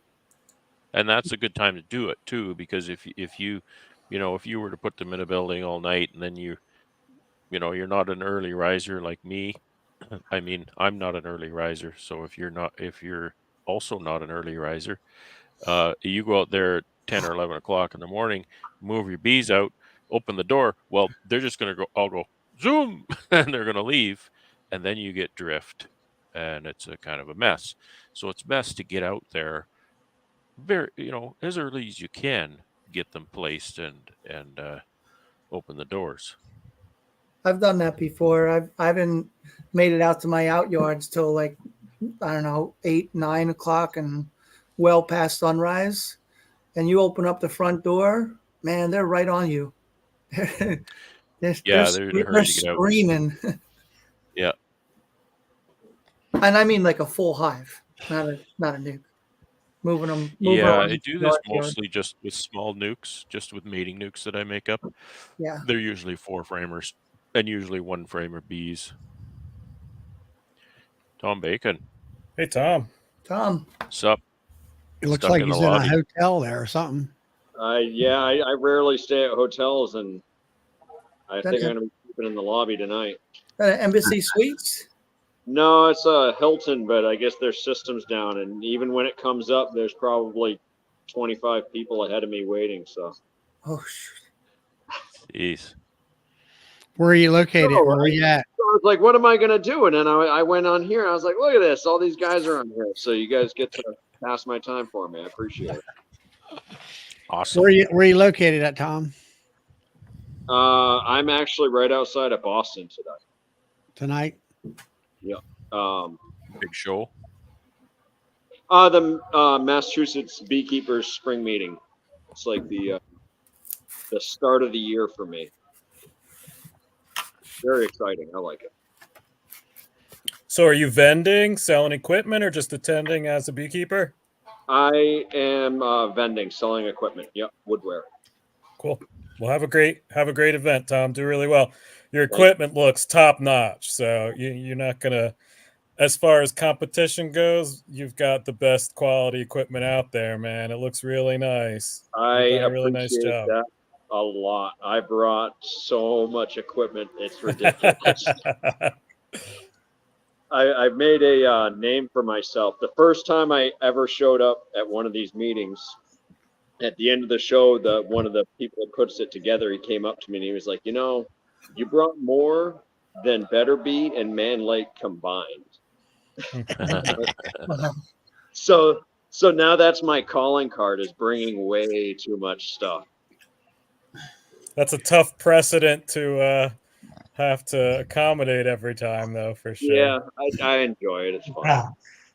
What's exciting about the meeting? What are you excited to get connected with?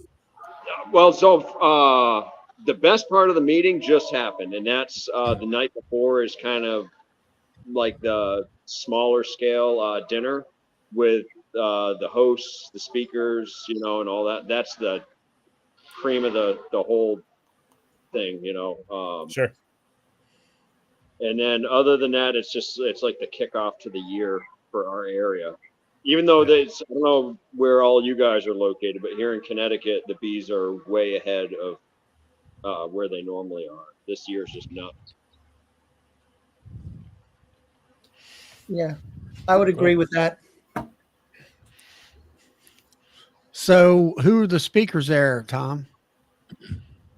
Let's see. So we have Bill Hesbuck. He's Heshbeck. Yeah. Condensing the hive. Yeah. Yep. I talked to him about a month ago. Kim Skirm's gonna speak. He's the head of the Department of Agriculture. Well, it's the Massachusetts State Bee Inspector.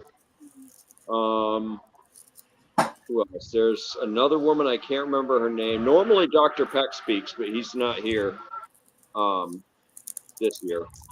So other than actually, there's a few others. I don't remember their specific names though.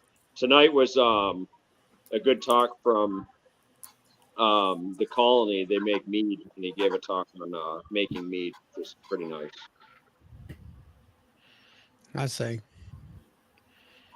And Tom, we were talking with you, I think one other time about spirulina, was it?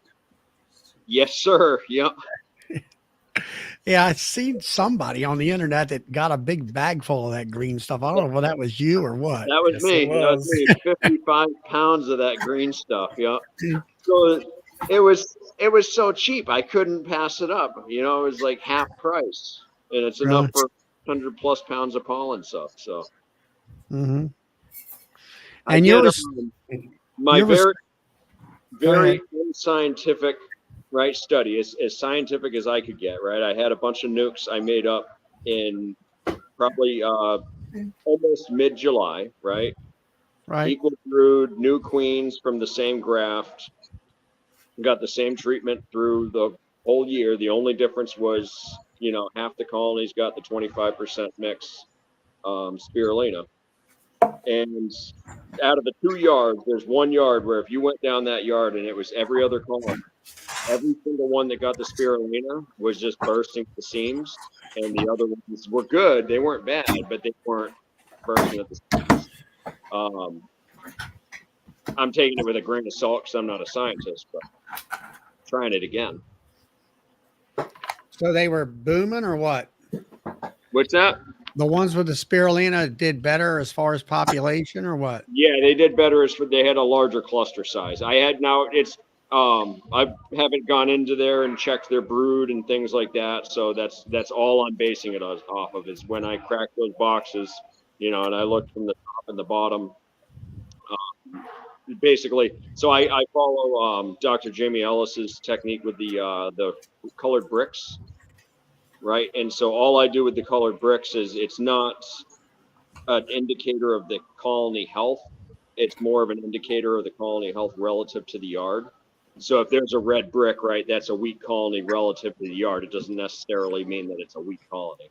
But all the spirulina colonies in the 1 yard got blue bricks, which is, you know, the strongest. And then in the other yard, there was, it wasn't quite as good. I had, what was it? I think it was 3 strong, 1 okay, and then 1 weak out of the spirulina ones. Mm-hmm. But I'm trying it again. It's fun. Well, it's interesting. I know my friend Nancy usually's on. She was buying the spirulina pre-mixed patties and stuff. I don't think she's able to get them now anymore, but she really liked them. Yeah, I actually, I don't know. I didn't hear many good things about those specifically, those pre-made. They were really, really hard. I don't know. I mean, mixing it yourself. So basically, the first time I did it, the price was just, it was an experiment, and I was fine eating the price. It was $7 a pound, right? And when you buy dry sub from Man Lake, right, you're paying like $2.50 a pound ish after everything's all said and done. But this time I was able to get the spirulina for $3.50 a pound. So at a 25% mix, you know, I'm paying an extra $1 a pound. I think it was worth trying it again. Right. That's cool. So the computer's down. You can't check in, huh? Last I checked, I'd have to walk all the way to the other side. I I'm was just enjoying this anyways. I get to talk with more beekeepers. That's fine. I was just wondering, you know, I thought that's what I was understanding is what the problem was there. Hey, maybe it'll give you free nights. What's that? Maybe it'll give you a free night. They'll comp you because it's their mistake. I hope they do. This is a free night already. Yeah, without a room. Right? Well, yeah, that's right. Yeah, but hopefully, yeah, I'll get a second free night out of it. They should have at least ordered donuts in. Yeah, I do have my packed lunch or packed dinner from that meeting there. Good hearing Tom. Ricky says, good hearing Tom in person. You know, hey, Tom, I heard that push pins are a lot lighter than bricks to put on your hives. You could just stick it with a thumbtack. That's very true. But I also have big rocks on top of the lids too. So the bricks, it's like one more thing to lift. That is very true though. Good migratory covers, Tom, and they won't blow off. What's that? Need some good migratory covers. They won't blow off. You know, I heard there's a guy up in Canada that makes some really good ones. I'll see if he can send me a sample of copy. He does. I kept watching that video you had on making the frame jig, Brad. And I kept thinking to myself, man, you're making so many of those. You might want to build a jig. Might help you make them a little faster. A jig for making a jig. Build a jig. Yeah, that's true. They're a little fussy. I've made a lot of those things.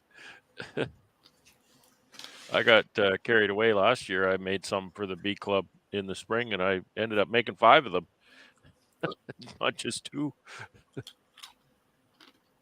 I was actually talking to another beekeeper today in the state, and we were talking about the struggle of getting people back to in-person club meetings after COVID with the convenience of Zoom. And she lives in an area where people are very spread out in a geographical area. And that was one of the things we talked about as a way to hook people in to get them to show up, is things like a raffle, right? You can only show up and win the stuff if you actually get there. So I think Zoom has been tremendously helpful in some ways for local club meetings, but it's also kept some people on the couch, and ideally you'd like to have them back in person. I've been fighting that for over a year or more. Do you have any other successful tips, Charlie? I tried to do where you had to come to the meeting to watch the Zoom presentation, but it also, I have a problem with myself where I like to be well read in all aspects of beekeeping, whether it be commercial pollination. I like to learn all that kind of stuff. And I got a group of people here that they're not interested in that. Or let's say we talk like here, we talk about queen rearing, or we talk about, different, I'll say higher level aspects of beekeeping. And at the club levels, they don't seem to be interested in that stuff. So I do get a lot of Zoom presentations. I try to do some hybrids. Last month we had a honey tasting, and there were a lot of folks here in our Zoom area. I mean, you yourself and everybody sent me honey and things like that. And we had over 50 some people show up to taste cream honey and liquid honey, and other people in the room brought their honey too. And we had our own little makeshift type of black jar honey competition where we put tinfoil around it, and numbered the bottles by numbers, not knowing who it is. We also had some mead tasting, and that went over very well. This week we had our meeting again for this month, and it was a hybrid meeting, and we still had 32 people in the room with about, I think, 12 or so on Zoom. The problem we had with it's a new room for us, a new location. And maybe that's part of it too, is our location. We went away from the college out to the extension office, and I don't know whether it's closer or more convenient or what, but we had like say 32, and we had a in-person, one of our members, Donna, that she does long lang hives, which there's a lot of folks interested about that.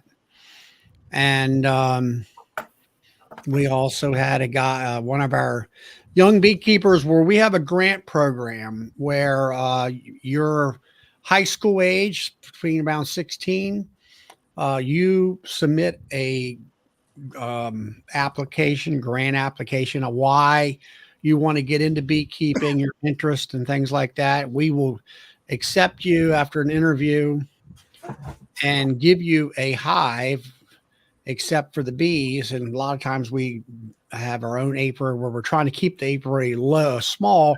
So we might have some mooks that we can sell to you at a really budget cost. And, but you have to, the person has to supply smoker and protective gear and all that. Well, anyway, this young man, he did this several years ago. Now he's working, went to college in entomology up at the University of Delaware, worked with Tardif and, the guy down in Georgia, whatever his name is, Tarpey, and also the one PhD lady up at the Philadelphia thing. Because of that experience, he was a number one pick to work in the apiary up there. And he was doing, he made a talk about what he was doing at the college, and about, I think Tarpey did the one where they were switching brood frames around from different colonies and seeing whether that had any effect on their genetics and things of that nature. And actually I had listened about, I think I listened on a couple of different YouTube videos about that. And he said that they did the same thing, or he worked on it too later on, and it really didn't. It panned out to be more or less a zero. Is no, it didn't have any effect on, you know, genetics or anything. Not to interrupt you, but I got a VIP that's going to be coming in a few minutes, so we don't want to end early tonight. Just saying, my new buddy Corey Stevens said he's going to pop by in a few minutes. Oh, good. I need to ask him a whole bunch of questions. So if you're watching, he just said he's getting ready to be dropped off at his hotel in a few minutes. So Corey will be joining us. So get your queen questions lined up in your mind, and be ready to go. But anyway, he the young man talked about all that and what he'd been doing and how they're doing the genetics and the testing and things like VHS, where yes, the queens that they were testing were VHS through their testing purposes, but yet the honey production went down because they were VHS. And he was talking about the trade-offs, where if you get one trait, it actually diminishes another trait. Now, what the other trait will be, they don't know. And all. So that's the balancing game. That's a good question for Corey when he comes on. Is he an undergrad? He's yeah, I guess he is an undergrad. I don't Okay. He's after, I guess he's in his graduate part of it, I think now, or something like that. Okay. I don't know. Can't Okay. You're talking about after 4 years or something like that. Is that what you mean? Undergrad is your first 4 years. Then you Okay. go to grad school, and that's depending on how long, and then you would go. Well, I to think a he must be in his PhD first 4 years with they're Cool. sitting there pulling drop boards out, and he's sitting there counting the amount of mites that dropped on the board. It'd be like 1,000 and some mites on this drop board. Well, Right. as I was at that bee lab on Tuesday, I spent a couple of hours just fumbling around trying to get my legs underneath myself. And then some kid comes in. He's an undergrad who was working with the program. After I watched him work for like 2 minutes, I just sat next to him and watched him and grilled him and watched his technique. That kid knew exactly what he was doing. He was like a kid who had been beekeeping since he was like 8, and he's gone into the entomology program, and there he is working in the Ramsey lab now. Really cool stuff. He's a photographer as well, so he's doing a lot of photography with whatever they're doing. Just really cool to see all these young people getting involved in the beekeeping community. Yeah, Bruce. Every time I hear VSH, I think Betamax, Bruce. Those Betamax bees. Yeah, but that's what he's been doing, stuff like that. Dr. Cool. Debbie Delaney, that's who. Deb Delaney, yeah, Deb at Delaney. Delaware. Yeah. Sure. And all that. And so now, like when you were talking about this guy that you were watching, is he like being able to find the eggs and stuff like that better than Oh, you? yeah. Yep. Heck yeah. Was he using a magnification unit to you? Bare eyes. Totally bare eyes. And it was crazy. And he knew exactly what he was looking for. Even the mites. I could see the mites, but Michaela's holding up one. She's like, look, this one's pregnant. Can't you tell? And I'm like, no. How can you tell? She's like, look, it's fatter than the other ones. Can't you tell? And I'm like, maybe. I don't know. I feel like that I had the guy that came to buy honey, and he wanted some creamed honey, right? And some hot honey. So I'm grabbing hot honey out, and I forgot to have my glasses on when I went out there, and I'm like, what's that say? What's that one say? Yeah. So it's makes you feel a little bit. Well, that's like I had Blake here a year or so ago, and I said, he's showing him how to graft, and I take my magnification. I said, here, Blake. He says, I don't need that. I'm like, what do you mean you don't need it? He says, well, right there's the darn larvae in the jelly, and I'm like, can you see that? I said, I can see something swimming there, but yeah, not true. You're not real. He didn't need any magnification unit at all. That's where I'm at. I used to be able to see that way, but not anymore for sure. So I'm going to need to figure out some sort of maybe like a big magnifier or something, because that was the other thing that was hard. They're looking through these, and she's telling me like these are $thousands like to pay for these little eye magnifiers. So they're little small ones. They're like the They got ones that the doctors have. Yeah. Yeah. And I still couldn't line it up and see it right because they were so I got the small. ones where you flip the lens down, Yeah. and it's 1.5x lens or whatever. And then I wear these glasses here are like kind of like the bottom part of my bifocals with this and the magnifier. Then I can see everything. Here comes the man in. There he is. There he is. Hey, Here's the Corey. guy I need to talk to. I'm trying to find the lights in this place. Here we go. Hey, Corey. Welcome, Hey, Corey. Corey. Hey guys, what's How you up? doing, man? It's a Good to man. see ya. Just hanging out with 98 of our closest friends. Excellent. I couldn't We think got of that. 111, but they all quit. Hanging out with bee people, talking about bees. Steven Yes, sir. Pico. What else? Hey, it Were sounds you like- in that live? what's up? What's that? What'd you What's say, going on? Tom? I said that's live. Oh, yeah. That's bee live. Talking about bees. So what's going on in the world of Corey? I saw your I quit video. I quit. There's that. My job of 15 years to keep bees. March 1 was my last day. I'm up in Michigan. Congrats. Thank you very much. I don't think I've stopped. I'm about to speak at Southeast Michigan Beekeepers tomorrow. And I've been up with Brad in the not so distant past and Bob up in Canada. I'm sure you guys talked about that. That was a good time. And That was a good yeah, time. I found swarm cells the other day. So it's about to be queen rearing season in Southeast Missouri. Nice. So what's your goal for the numbers of queens that you're trying to produce this year? I don't know exactly, as many as possible. Last year was a really rough year, and I shipped over 2,000 virgins. That was with a day job, so I'd like to think I could do substantially more than that, without a job dragging me down. But we'll see. I don't know. I don't know what to expect. I need to get with you. Maybe I can get some super special Corey queens.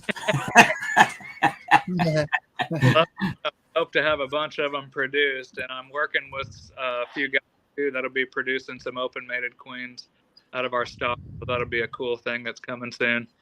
Virgins I like. It's a good way to get some of our stock, but people want an open-mated queen, a premium product. So hopefully we'll have some of those on the market here pretty soon. And you're also the first person that's really weathered the Ghost or the Carolina Reaper honey challenge, and you were the most successful. I have to say I did like it. That was impressive. Corey. It was hot. I don't want to down Reaper honey. It was hot. I think Ian had more of a response to it. It sounded like.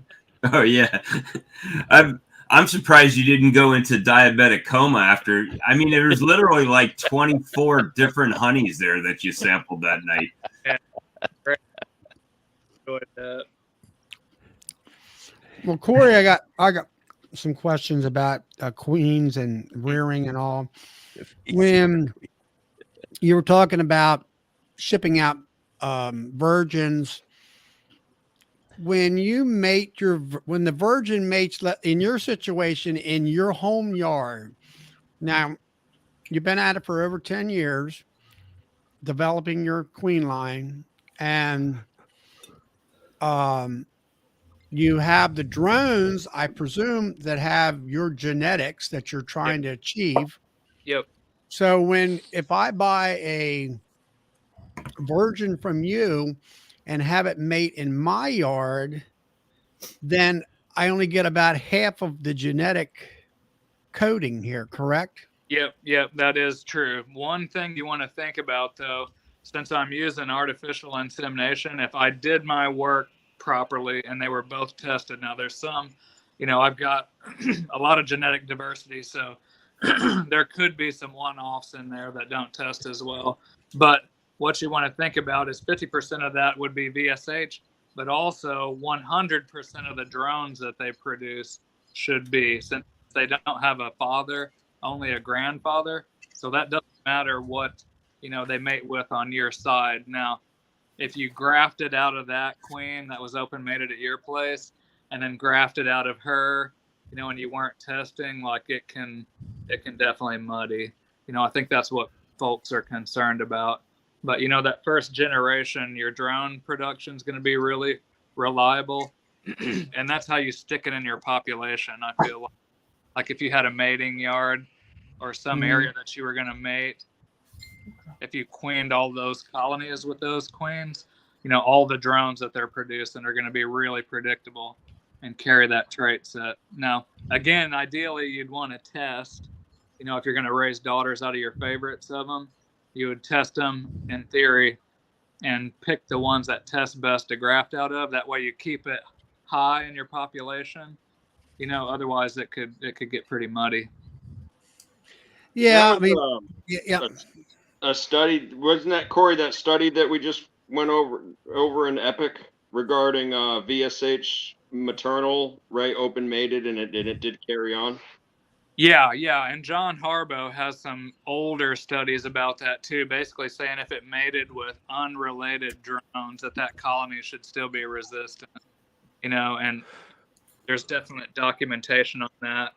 But it's one of those things, like if you don't work out, Tom, your muscles atrophy. It's like if you don't test for BSH or you're not hoarding it, you could lose it.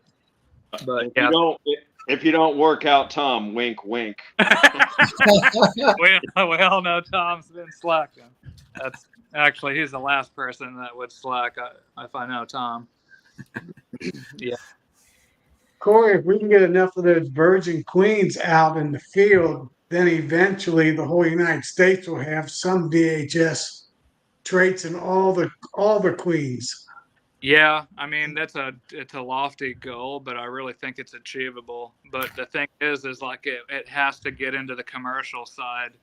Like smaller producers will make a dent in it, but if you're gonna really hit that critical mass to where it tilts, like your giant producers are gonna have to be carrying it too. Like your big producers in Georgia and California. And I think if people ask for it, that they would do that, but. Yeah, we got some work to do still yet. Hey, boss. That's the key. You get those big guys with VHS, they'll be selling all those packages and nukes everywhere. Yeah. Yep. Well, that's the thing is, everybody hates on packages. A lot of times it's just because the queen quality could be a little bit better at times. But I mean, if you make a nice package with a solid, well-raised queen in it that's got BSH genetic, I mean I would buy those packages. It's well about VHS, Corey, is there a standard out there across the board that all these queen producers say, okay, we have to meet this standard and this is what we call VHS? No, it's the Wild West, boys. Well, see, I mean, everybody, so anybody can call their stuff, oh yeah, it's VHS. It's like, yeah. Could be Betamax, Charlie. Just saying. Could be Beta. Yeah. Hey, I got a question. Could be high 8, actually. Corey, so I reached out on your website probably like 2 months ago, and I know that you're only going by the website. Is that how you're moving forward and sending messages out as a virgin? And I'm talking about virgins. Yeah. That's what I'm doing. I hope it's not too much, but basically, I mean, for Nestle, I did logistics for a living, so like I just sorted out chaos basically. And with the queen production, it's the same way. Like I don't know exactly what I have until it's in my hand, because if the weather goes one way or the other, or the pollen or nectar does, your production will follow that. Yeah. And I was trying to schedule out a ways, and like, I mean, you can tell the hair situation ain't great here, guys. I think that added to it. It was so stressful trying to figure out what I was going to have. And so and it was a terrible year last year. Now that was part of it. So I just decided, you know what, this year whatever I produce each week, I'll put it on there, and then it's just first come, first serve. Like daily or weekly, I'll update that website. And I hope it's not total chaos, but it'll be a lot smoother on my end because I'm pretty much a one-man army. I've got to be in the field, raising queens and testing instead of on a computer or on a phone. So should we just check in? And that's how it works? Yep. And I'll send out a heads up. Like if you get on my website, you can subscribe, and I don't send a bunch of annoying spammy emails or sales. I don't do any of that. It's like whenever I get started, I'm about to start posting, I'll give you a heads up. If I've got extras that week, I'll give you a heads up. And then when I'm about to shut it down, pretty much, I'll give you a heads up. But you can also click on that item in my store. There's a thing that says notify me when back in stock. You can put your address in there, and as soon as I add inventory, it'll let you know. Okay, cool. Yeah. Corey, what's your base genetics in your queen? Is it mixed, or is it one genetics over another? It's mixed. Like basically, I tell people I was a VSH hoarder for well over a decade. I didn't know how to test it. I didn't know how to measure it. All I knew to do was just buy it and hold on to it and see what Mother Nature did to it. And that's why I was Wild West, because they're not all created equal. Some of them are definitely more rugged than others, But before I could measure it, I didn't know. I just kept buying it and bringing it in. But once I started measuring it, I quit bringing anything else in. So it's like a different blend of Southeast Missouri bees mixed with everything VSH that I could get my hands on. So that's why I started calling it, night hunters, because it's kind of its own thing, it's than other stock out there genetically. It's stevensbeecompany.com. Yep, stevensbeeco.com. Yep. All right, I just saw somebody asked the. Here's a question. It says, Corey, how viable are a non-mated queen's drones? Could one of your virgin queens be used as a drop factory that way, or would the drones be subpar? Well, if she's not mated, she's not going to lay drones, right? Yeah, or that's all she would lay. Maybe if she was a drone layer. I don't know. I mean, they may be okay, but if I see a drone layer, I pretty much kill her and get rid of her. So I don't know. I mean, they would probably be viable, but I don't know. That's theory, not experience. So I'd have to say I'm not sure. What's Ian up to? He says these commercial guys up here are still talking about Corey's presence at our association meeting. So they like what they heard. I had a good time. That was such a great group of guys too, I'm telling you. And it was kind of cool to see Dr. Curry retiring, because I didn't know him. I didn't know him really well at all, but I knew some of his students, and it was pretty cool to be a part of that. And Ian showed me around, showed me the farm, showed me the wintering shed, took me by Timmy's drive-through, got me some coffee. It wasn't quite as cold as it could have been, but I got a pretty good handle on Manitoba. And you left right before it hit, because I got to see it. I didn't see any pictures of you sweeping bees, though. I know. I felt bad. I just showed up as a tourist. Bob was actually earning his pay. Yeah. The real question is, did you get to see the kitchen table? I did, yes. I sat there and talked to Sandy and the kids while Ian was packing his bag. I did, yeah. So one of my favorite stories was when we were eating dinner at the restaurant that last night. And you and I just really met in person at that show, right? So, yep. And Corey's talking to Brad and Ian. They're right next to me. And he says, well, Bob says this. And then he looks over to me. I'm sorry, not you, Bob Benny. And I said, yeah, I'm aware. I know. Right? I know. First, I'm aware I never said that. Secondly, I do know the Bob you are referring to. We should have probably recorded some of that conversation. I bet that would have been Oh my gosh, we'd be banned. I mean, Yeah, that's a possibility. Yeah, it might have to be edited. And I had duck bacon too. I didn't know that was such a thing. Have you ever? Anybody else heard that duck bacon? It was good. well, we know we didn't have Canadian bacon because there is none. Not No? in Canada. Not in Canada. Are you serious? you didn't hear? You didn't get the No. memo when you came? I didn't hear that. No, that's a lie portrayed on the American people. Oh So- my! I feel slighted. I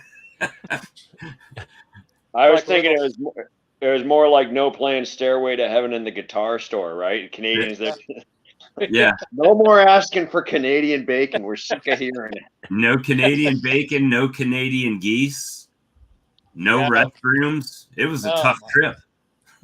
Well, Canadian geese. I mean, that makes sense. They're just geese, then, right? Yeah.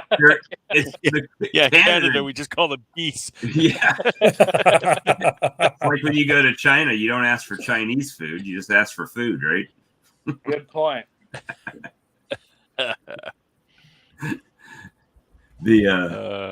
But yeah, this is I mean, what that whole weekend was like. This is it right here is exactly what that whole weekend was like. it was just non-stop. one huge laugh fest. And Now, you good guys time. have watched It was Brad's good. vlogs, right? Did you ever think you'd see him doing Bob and Doug McKenzie on a stream? Or no? See, that's the hijinks that comes out. It was good. So Corey, you're gonna be grafting in the next week or two? It's looking like it. Those swarm cells that I found were in a triple stack 5 frame that I had sitting out. I saw them in 2 colonies, and they were both triple stack 5s that were just packed full of bees. I went through a lot of my double 10s, and I didn't see any yet, but they got to be close. So yeah, we're getting real close. Probably next week, I would say. If for some reason I don't this coming week, it'll be the week after, guaranteed. We're real close. Sounds good. Mm-hmm. So That Go ahead. Roy says, if I buy some virgins, when would I test for VSH before starting her out as a breeder? There's 2 things you want to think about. The first thing you want to think about is you have to let that queen open mate, and she needs to be in that colony probably 7 or 8 weeks. That way the daughter's behavior that you're testing is hers, not the previous queen's. So a minimum of 7 or 8 weeks. And the second thing you want to think about is if you've got a mite load or not. You know, if you just cleaned them up, before you re-queened it, you're probably going to have to wait even longer until you get a mite load built up before you can get a good VSH score. And when exactly is that, or how long after a treatment? I have no idea. Well, if you're talking 8 weeks, depending where you're at, you might as well just say next year. Yeah, exactly. If you don't have a lot of pressure, or they got a break and they've been treated, you might have to, exactly right, it might be next year. But if you did it early in the spring, you know how mite loads take off towards late summer. If you hadn't treated her since springtime, you could probably get a fall number. But then again, you got to hope she makes it through winter and everything's cool to graft out of her the following spring. So it takes time. I have a question about that, Corey. Isn't that true only if you're doing the Haribo assay? Doesn't Yes. the UBO assay not rely on that mite pressure that happens regardless? Yeah, you're exactly right. And I mean, UBO is still really new. We had phenomenal results with it. It did what I expected it to do. There was a huge overlap in our VSH tested population. So I think it works. So as long as the batches are standardized, and everything's tied on that, which Kara's a scientist, I would assume that, that's the case. I think it's going to be a useful tool, but I also think that if you just go out and test a random selection of bees, a lot of them aren't going to respond to it. Somebody. So go ahead. So for UBO, if you're going to test for UBO with that same question, that virgin queen's got to get mated, and then her eggs have to age to the point where those bees are old enough to start expressing that gene. So is that 7 weeks? Minimum, yeah. 7. I would just say you could get away with 7, but maybe 8 just to make sure. Okay. Yeah. Got it. I got another question for you. Okay. I recently learned about, I was in a bee lab on Tuesday, and I learned about how Varroa mites, sometimes in the cell, there's a period where they're paralyzed or there's some state of paralysis. Okay. Can you talk? Do you know what I'm talking about? No, I don't really. Is it when they're due nymphs or they're not I fully don't developed know. Like the girl's like, look, this one's paralyzed, but it's not dead. And I was like, yet? huh. And there's like, she told me there's a stage. This is the Ramsey lab I was in. So this is the manager of the bee lab. And she's like, there's a part of their development where they're paralyzed, where they're not dead or anything. They're just not doing anything. And I didn't get a chance to circle back and ask her more about it because we're busy doing other stuff. Have you seen that at all, or? No, well, I haven't paid attention. I've not seen it. No, I'll first state as saying that, but I wondered if it was the young. But if you're saying it was like a copper-colored adult female that does that? Yeah. Oh wow, that's weird. No, I'm so not. I know nothing about it. It was just something she told me, and I was like, huh, I've never heard that before. No, well, if you do circle back, shoot me a note and let me know what you find out. Because I don't sure will. Have a clue. Okay, that's pretty cool. But yeah, that's good talks. I mean, there was somebody that sent me a picture from North Carolina. I sent them virgins this spring, and they had, or last spring, sorry, and they sent me a UBO that was shredded. And she's like, "This is out of yours, open mated with." She called it crabapple. It was Trish Thompson. It's her queen she caught years ago. She calls it the crabapple line. I think it was hanging in a crabapple tree. Yeah. But they just wrecked a UBO sample. So yeah, I would say if you buy virgins, open mate them 7 or 8 weeks, you could start testing them anytime after that. It'd be cool. So let me know what you find too, because some of my maternal lines don't respond to the UBO. But if you Harbo test them, they have high Harbo scores. It's bizarre. Yeah, okay. I think, and I'm getting in the weeds too much on this, but I feel like SMR, or suppressed mite reproduction, and VSH are actually two separate things. You know how they thought it was one thing and they changed the name to another? Yep. I actually think that it's two separate phenomena. That if you're doing a Harbo, it could test for both, I think. Well, I'm doing my master beekeeping project on the UBO assay, and Phoebe Snyder is my kind of research, I don't know, like she's guiding me, and she hooked me up with some guy in Ohio who's doing a SARE grant, and he's testing, he has a selection of 100 colonies, and he's testing them 4 times, 2 times this year, 2 times next year. And he's requeening everything, kind of the Randy Oliver style, based on the scores. So he's taking that UBO and times 4 over 2 years, just based on those UBO scores to kind of track their development. And this is a SARE grant project that he's working on. Okay. I heard about his project and I was like, man, that's kind of cooler than mine. But it sounded really cool. So Brian asked me when I was in Canada up there with you, Corey, if I was on the VSH Kool-Aid yet, right? And I've been critical of it, and we talked about that while we were up there. And it's not VSH. I would love to have a hygienic bee. Sure. Where I'm critical is more of the overusage of the tagline VSH, right? Yeah. Because there's no standard. So if you were to go to a queen breeder locally, let's say they weren't buying them from you or another VSH guy, and they say, these are hygienic bees, what would be questions that you would ask that queen breeder to verify that it's VSH, right?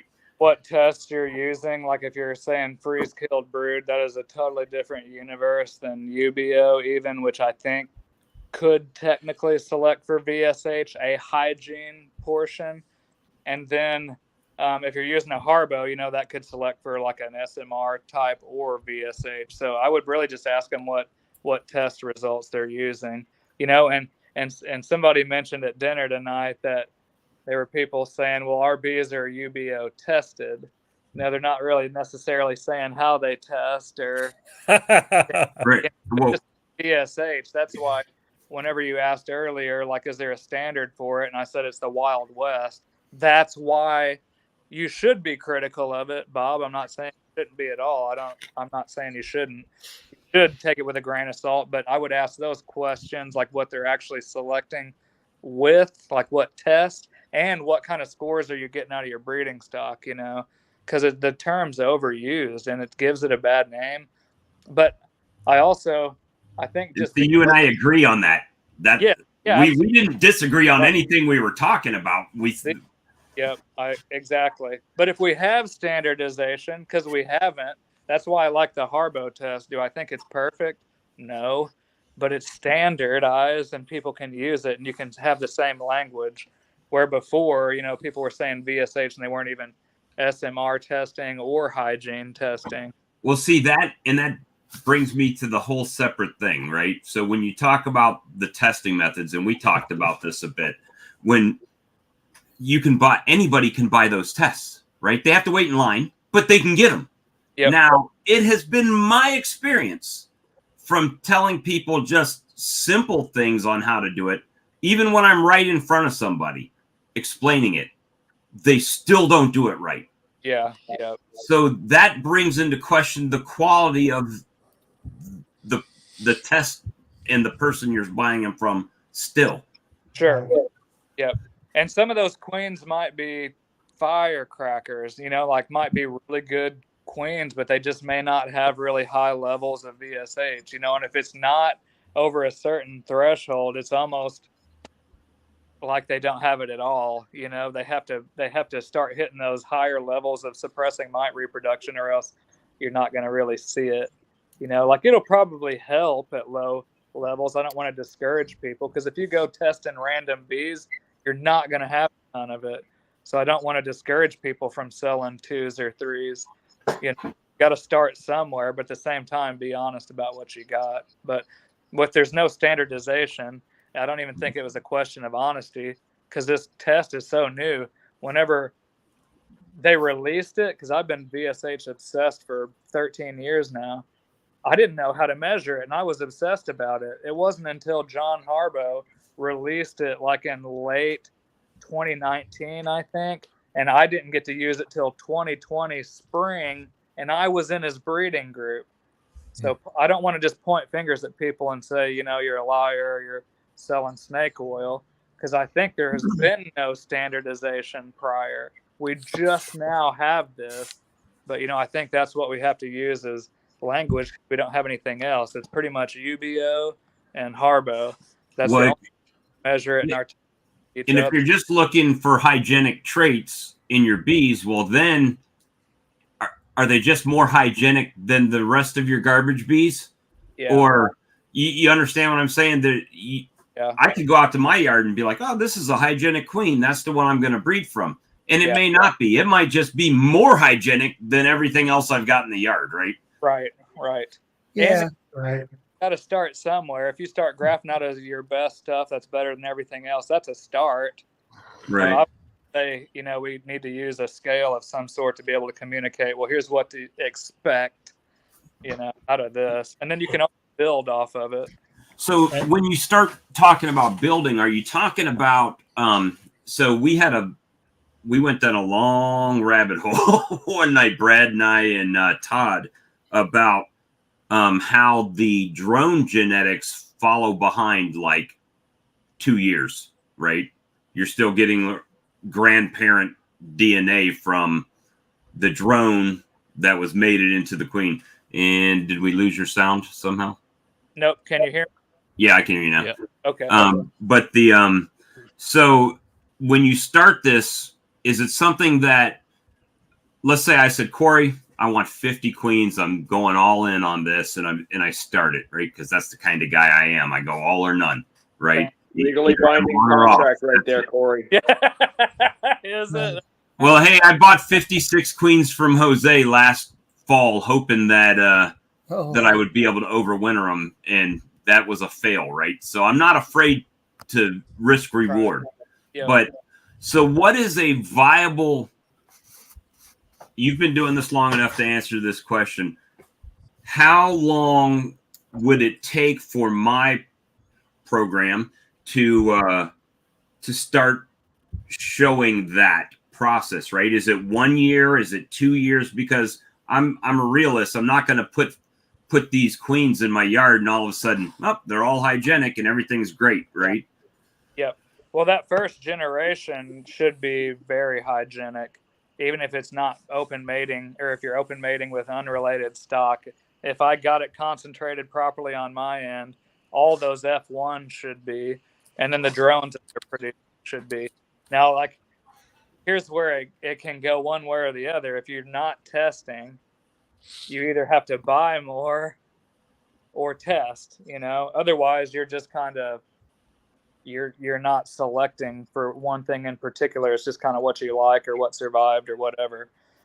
Which what survived is a good test too, because I feel like SH. Well, you can't breed from dead queens, so dead queens, and plus, if they're strong VSH, they're going to have a higher odds of survival. Are they bulletproof? Are they immortal? No way. You know what I mean? You can still squish them. You can still poison them. They still starve to death. Like, they're still killable. They just have better odds, and they don't struggle with deformed wing virus so bad either. But to your question, it just depends, like if you're selecting or not, and if you keep bringing more in, and what you brought in the first place. You know what I mean? How good was that? So I guess what I'm trying to exemplify here is that it's a process. Totally. Yeah. That it's not something that you just go get a few queens and all of a sudden your colonies are all, it's not we've reached nirvana. Yeah, it's not that way. Now, and the thing is, though, is if you're selecting out of unselected stock, oh my gosh, man, like it's going to take you a long time. But what I did was just buy from people who had already done the selection work, because, I was a beekeeper. I had other things on my mind, other things I was wanting to do. If somebody's doing the work, and this isn't a sales pitch for me per se, but it was easier for me to buy something that was already scoring high rather than to try to breed it out of thin air, which is like moving to the front of the line and instead of letting the line move forward on its own. Yeah. Right. Exactly. I got a question, guys, Corey. So if you don't have, it's just a backyard beekeeper, right? So if you don't got access to liquid nitrogen to freeze the brood, I saw a simple test. You can just cut out like a diamond shape out of a template, right? And do you think there's a difference between actually removing the capping on that template that you use to scribe, or versus poking a hole through the cell and killing the larvae? Is there a difference between the uncapping or just killing the larvae under the cell? Yeah, I think there is. So basically, what you were talking about, cutting a chunk out, in the past they would cut a chunk out and freeze it and kill it. So it's similar to liquid nitrogen. They're just removing a piece of comb and putting it back. But either way, it's dead brood. That's what a freeze-killed hygiene test is. And that's after 24 hours. They look at the response. Well, according to the literature, and I'm not the foremost expert on this, but I hear about it a lot, and I get the Cliff Note versions, and I read what I can. But they say that freeze-killed brood is completely different than like a VSH test, and completely different even than a UBO test. So freeze-killed brood is dead brood at 24 hours. UBO is stressed brood in 2 hours. And a VSH test is something completely different. You're getting into the brood and seeing what percentage of the mites the bees allow them to reproduce. Like, is it normal? Is it 16 to 20% normal? Or is it like 50% or 75% that they don't let reproduce? Or is it 100%? So it's completely different, really. And according to the literature, they say, now I'm getting on thin ice here, that freeze-killed brood doesn't exactly equal mite resistance. Like, you shouldn't see chalk brood and stuff like that with a freeze-killed brood, but it's not Varroa specific, like SH is, and specifically the UBO. But it's cheap and it's easy, and if you haven't done anything, I would absolutely start there. It's not like it doesn't have value. So it's not a waste of time you just take a piece of paper and cut out a shape. Yep. And just uncap the brood and see if they remove it. And that's a hygienic trait. Freeze-killed brood hygiene. Yep. So you shouldn't seek, again, you shouldn't see Come upstairs. some brood diseases like that, but they may not control mine specifically. So Corey, if I'm thinking about this right, so as far as if you're talking about freeze-killed brood, UBO, and VSH, right? Basically, you're talking about different stages where the freeze-killed brood, right? That's where the damage has already been done. Right? Yeah. The UBO is where the damage has been starting to get done. Yeah. And the VSH is before the damage is done. Let me think. But not necessarily. The VSH is kind of tied with the UBO. I feel like it my population, but it could be more than that. That's where I start separating SMR and VSH. And so this is mind bending, guys. Like it's bending my mind too. But I got you. Yeah, because it is still going to be tied, because even if they're not breeding, they're still going to be chewing on that pupa. So I got you. Yep. Well, some of the Harbo stuff isn't uncapping and removing it. That's what I was trying to say, Tom. Some of it, somehow they're suppressing mite reproduction. That I said this in Manitoba. This may not be it. This is just me thinking out loud. Somehow that brood is inhibiting Varroa reproduction. So think of it this way. Like we have mosquitoes in southeast Missouri. I don't know where you all are. Do they get frozen in Canada? You might still have mosquitoes up there. Oh, we got lots. You got well, they have to have a blood meal before the females can lay eggs. There's some kind of protein or something there they have to have. Ticks are the same way. Varroa's like a tick. They have to have a blood meal to reproduce. I think that SMR, there's something in the bees' brood that they're not giving the Varroa. That was a lively conversation. I think in the SMR, there's something in the brood that's not giving the Varroa mother what she needs. It's not hygiene. They're just not able to reproduce on that brood for some reason. Gotcha. So I think I got you. Yeah. It's complex. That would be SMR. VSH is where they smell it. They know something's going on in there, and they uncap it and they throw it outside. Okay, so SMR would kind of be like the most preventative. Brood and VSH and UBO could be kind of middle ground, and then the freeze kill, that's when the damage has already been done. Yeah. And the thing is, too, with the freeze killed, is the smell of dead brood is totally different than the smell of a live brood that's stressed out or is sick or something's wrong with it. You know what I mean? It's way tighter of a test. Yep. Roy asks, he says, I'm going to try a Harbo test before I order your virgins. How many hives out of my 50 colonies should I test for a starting point? I have low mite pressure from other beekeepers.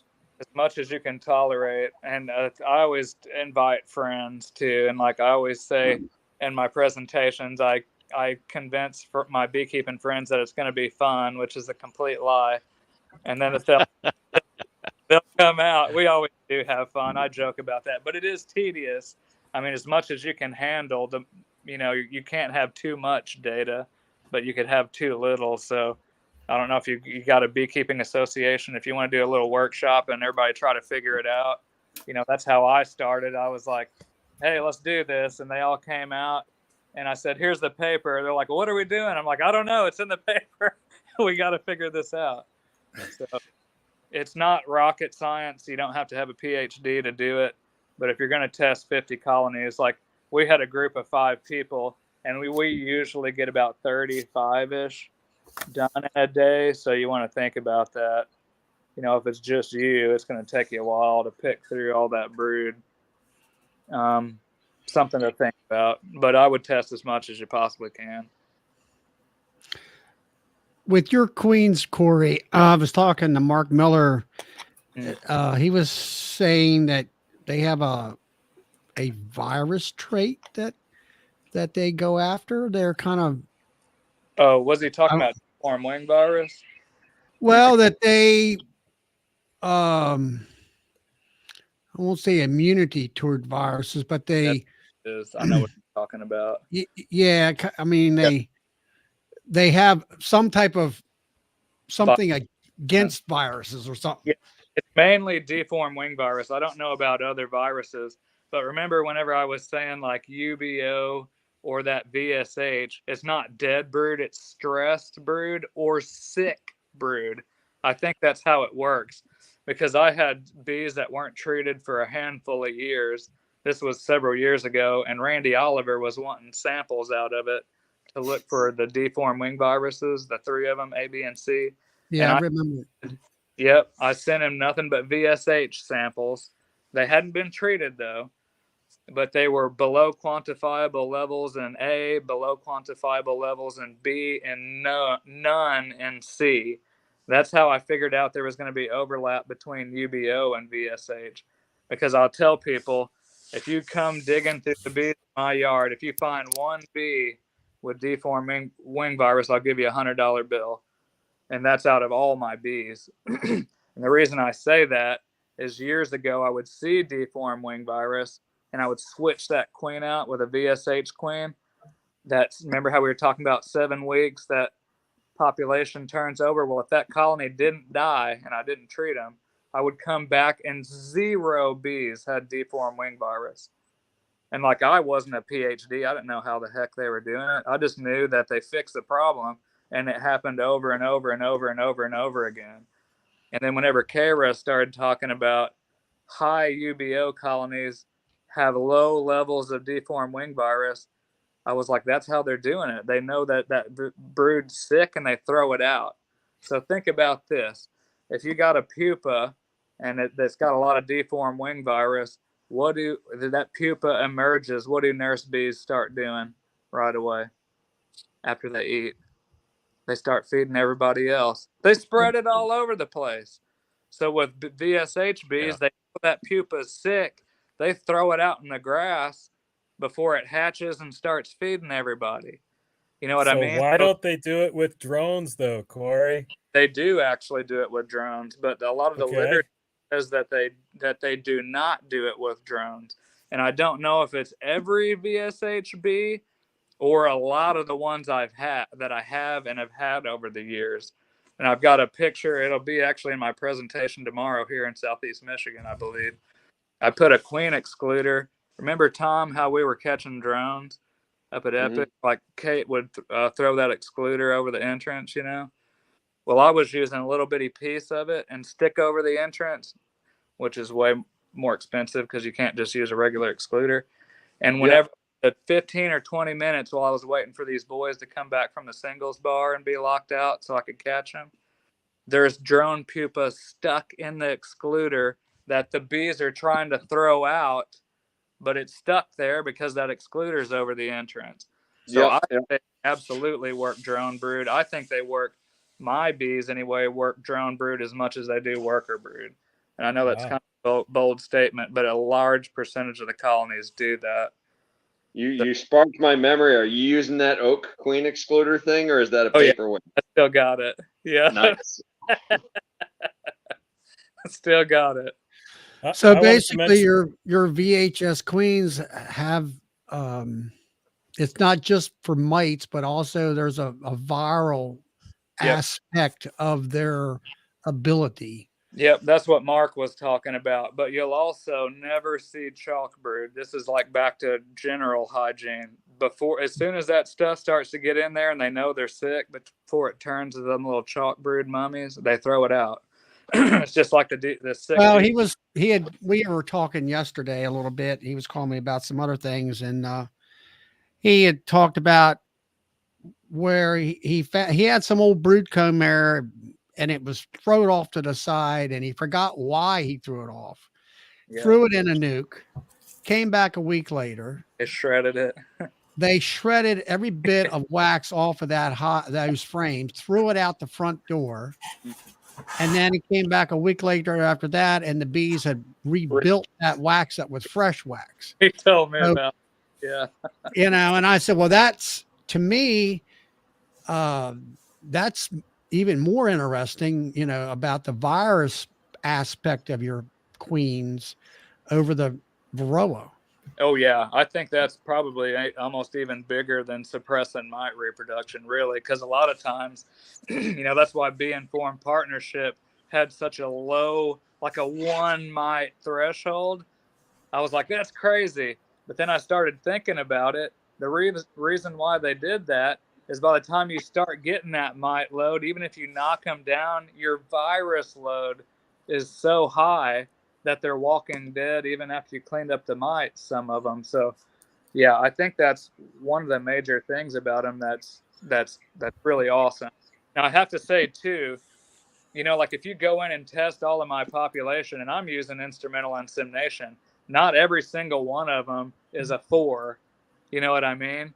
So like if I sell just a random subset of queens, most of them are going to score good, but you're still going to have a few for whatever reason that don't do as well. Now overall they're way better, and I think my stuff scores higher than most people out there. Yeah, well, my situation here, I know I'd like to keep you or bring you up to my issue where I have about a 50% die out over the winter this year. Now, last year, my production area, I got 12 production honey hives. They were busting out the seams. I'm using Apis Biologic in the feed in the fall. I do treat, I start in late July with Aprovar, then it's formic acid, and then it's I feed them, and then I hit them with oxalic acid through the winter time at least once or twice a month. And in 22 I had the National Honeybee Survey come in, and my results was a 0.2 mite infestation. Oh wow. Yeah. Okay, so I'm that's kind of they're supposed to come this year and check too, but I don't know whether we're going to have enough bees to check. But but I'm thinking, listen to you tonight that all right, I've taken care of the varroa, but it sounds like to me that I've got some type of viral load, very, very well could be. As far as what's killing my, last year I'm on top of the world with booming beehives, and this year I'm down in the dumps with, about half of them are good, doing good, but the other half are not. They're dead. Mm-hmm. And and that kind of a thing. And where they've dwindled, or I got one out there right now that's got a queen. She's there, nice and big, and she ain't doing nothing. It's like, what's your problem? How is your comb? Do you switch out your comb?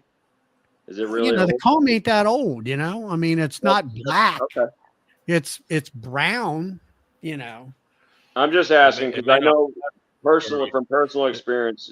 That's not sounds like it's not what you have, but I got some nukes from somebody when I first started out, and whatever comb they had, you get that comb that looks like black charcoal or black coal. That's the stuff you throw in the dumpster. I got rid of it. It was just you throw that stuff in the dumpster. Was it a problem? I don't think that's the only problem, Charlie. There was research out of University of Manitoba that was looking at viruses on the comb, and they were seeing viruses last for a long time on the comb, and it didn't matter the age. It was just comb, right? So they looked at trying to rid the viruses with cold and with heat and with time, and they said really the only thing that gets rid of it is time. So I think even if the comb is even not old and you had a high viral load, definitely swapping that comb out would likely do a lot of good for you. Get some nice fresh honeycomb in there. It kind of makes sense when you think about it in a natural point of view too, because if there's a colony in the wild and it succumbs to viruses, right, then what's going to happen? The wax moths are going to come in and get rid of most of that comb. Yeah. And then the next colony to move in isn't going to have that viral load to take fresh. Yeah. Is so Ed asked from 263 Bees, Corey says, can bees be too hygienic that it affects brood production? I think it's possible, but I don't think it's the norm. I think it's kind of freak bees occasionally. And honestly, I think it's bees that are really hygienic that something catastrophic happens to them, like they got into yellow jasmine nectar down south that's toxic, or they got in pesticides, possibly something that triggers that extreme. You mean that yellow flower that I have growing all around my apiary? Yeah, that one? Bob plants all over the place down there. I saw it all through Mississippi, Florida. Yeah, exactly. And it can be pretty hard on them. I think it's something like that. Occasionally you might have one that's genetically prone to it. But I mean, I'm using 100% VSH stock, that a lot of the stuff that I test and my breeders that I graft out of are, and I don't see that, but like if you look at my Facebook page, I had a frame of brood that had a ton of bald brood on it. I mean, they still run a big colony, but they shred brood. And like whenever that was one of the ones that freaked Kara out that we tested almost first, because she sprayed that UBO sample, and they're supposed to just uncap it and look at it and find out the brood's okay. But they weren't playing around. They just, that whole sample in 2 hours, they've thrown it out, so, but even her, they've got a good sized colony. It's not like they're too hygienic where they can't grow and be productive. So, I mean, I think it's possible, but I think people are more scared about it than they probably should be. Like it's like a freak occurrence. I don't think it's the norm. So the honeybee compound says, Corey, would you say the VSH queens are more aggressive? In general, no, but some of them can be, especially if you're crossing two lines. Like whenever I crossed, it may have been 2020. That was the last cross I did with anybody else's bees, and it was Dr. John Harbaugh's VSH bees. And some of them were jerks. Like I wouldn't call them hot to where they'll follow you for a couple 100 yards. Some of you have probably seen those bees. Yeah, I see them every day. You were talking about all these scents, and I said, all I smell is bananas in my apiary. I wasn't saying anything, Bob. I wasn't saying a thing. His bees sting his dogs, his wife, and everything else. Overall, no, I don't think that they have to be. Like I've seen aggressive high VSH bees, but I've also seen high VSH bees that are super calm and really productive. So I think it just depends on what you're breeding out of. And if you outcross it, you might get pockets of aggression. But then I haven't brought anything else in since that, and every generation is milder. They're medium sauce. They're not hot. So is it that VSH are more aggressive, or that aggressive bees are just more hygienic? That's a possibility. I mean, Africanized bees are supposedly way more hygienic on average than Italian or commercial, Apis mellifera. Because it seems like the mean colonies that I do have, I only have a couple. Out of all my colonies, I've got probably 2 that are highly aggressive, but they flourish. And it could be a couple things. It could be that they're just exploding on their own, or the fact that I don't go in and screw with them because I already know they're going to be aggressive when I open them up, right? So I just leave them alone. Yeah. And if they die, great. If they make it, great. Just make money. So that's like that's the easiest experiment ever, right? All you have to do is pick a couple of nice colonies and do nothing, right? So right. There you go. If they die, I guess they weren't very hygienic. Right. You could be in the house, right, drinking the beer, right? And the wife's like, "What are you doing?" And you're like, "I'm doing science. Can you give me some space here?" My bees would probably see me drinking a beer in the living room and start bouncing off the glass. Well, you can't drink a beer in your front yard without them visiting you. That's James can't. I couldn't get out of my car. They were mad because you didn't bring any Canadian bacon when you came. Nobody asked. So, Corey, what role will the Harbau assay play in your selection process now? Are you going to go over completely to UBO, or talk to us about that? Not yet. Where I'm using UBO is like, I was talking about partner producers producing some open mated queens. Like one of my buddies has run my breeders for years commercially. They should be coming back out of the almonds pretty quick. He treats regularly. And so to get a good early season test, I'm gonna use UBO and go in and test 100 plus of his colonies. And he said, I whatever test good, I can just take a 2 or 3 frame split out of it with the old queen, which is awesome because I'm only getting nukes, A, that can produce drones this year that I'll catch for instrumental insemination, and B, normally he sends me a random subset of queens. Remember we were talking, I have to wait 7 or 8 weeks before I could even test them. Yeah. You know what I mean? So I got rid of that delay, and then 7 or 8 weeks to find out if they're good or not. You know, so now we're expediting it to where he's just hooking me up with the old girls that already test good. But I don't feel like he treats regularly enough. I don't feel like I could get early season Harbo data that would work well. So I'm using UBO for that. In my own operation, I'm going to do both, but I'm not getting away from Harbo tests. I think it's really useful, and I think it's starting to help me understand what VSH is, and that's why I started saying SMR lately, because UBO and Harbo kind of redefined how I look at the term VSH even. There's still more to know, but yeah, no, I'm not getting away from the Harbo. So you'll, just to restate, you're going to continue to do both so you can cross correlate the data between the two, essentially? Yeah. Okay. And I've got some that are high on the Harbo scale, but they didn't respond to UBO. And she's still alive. One of them's a 3-year-old breeder queen of mine. So I'm going to go back and test her in the spring and like, did it change? If it's still no response, then I'm going to breed a high SMR, low UBO line. And then we can kind of... that just broke my brain. Yeah, I know. Well, then we can... You know what I mean? Otherwise, if you can't parse it out, nobody knows what the heck we're actually looking at here. I think it's useful for research is what I'm getting at. But that, and then also, so it makes it real easy because you don't even have to think about it. You just go to stevensbeeco.com, right?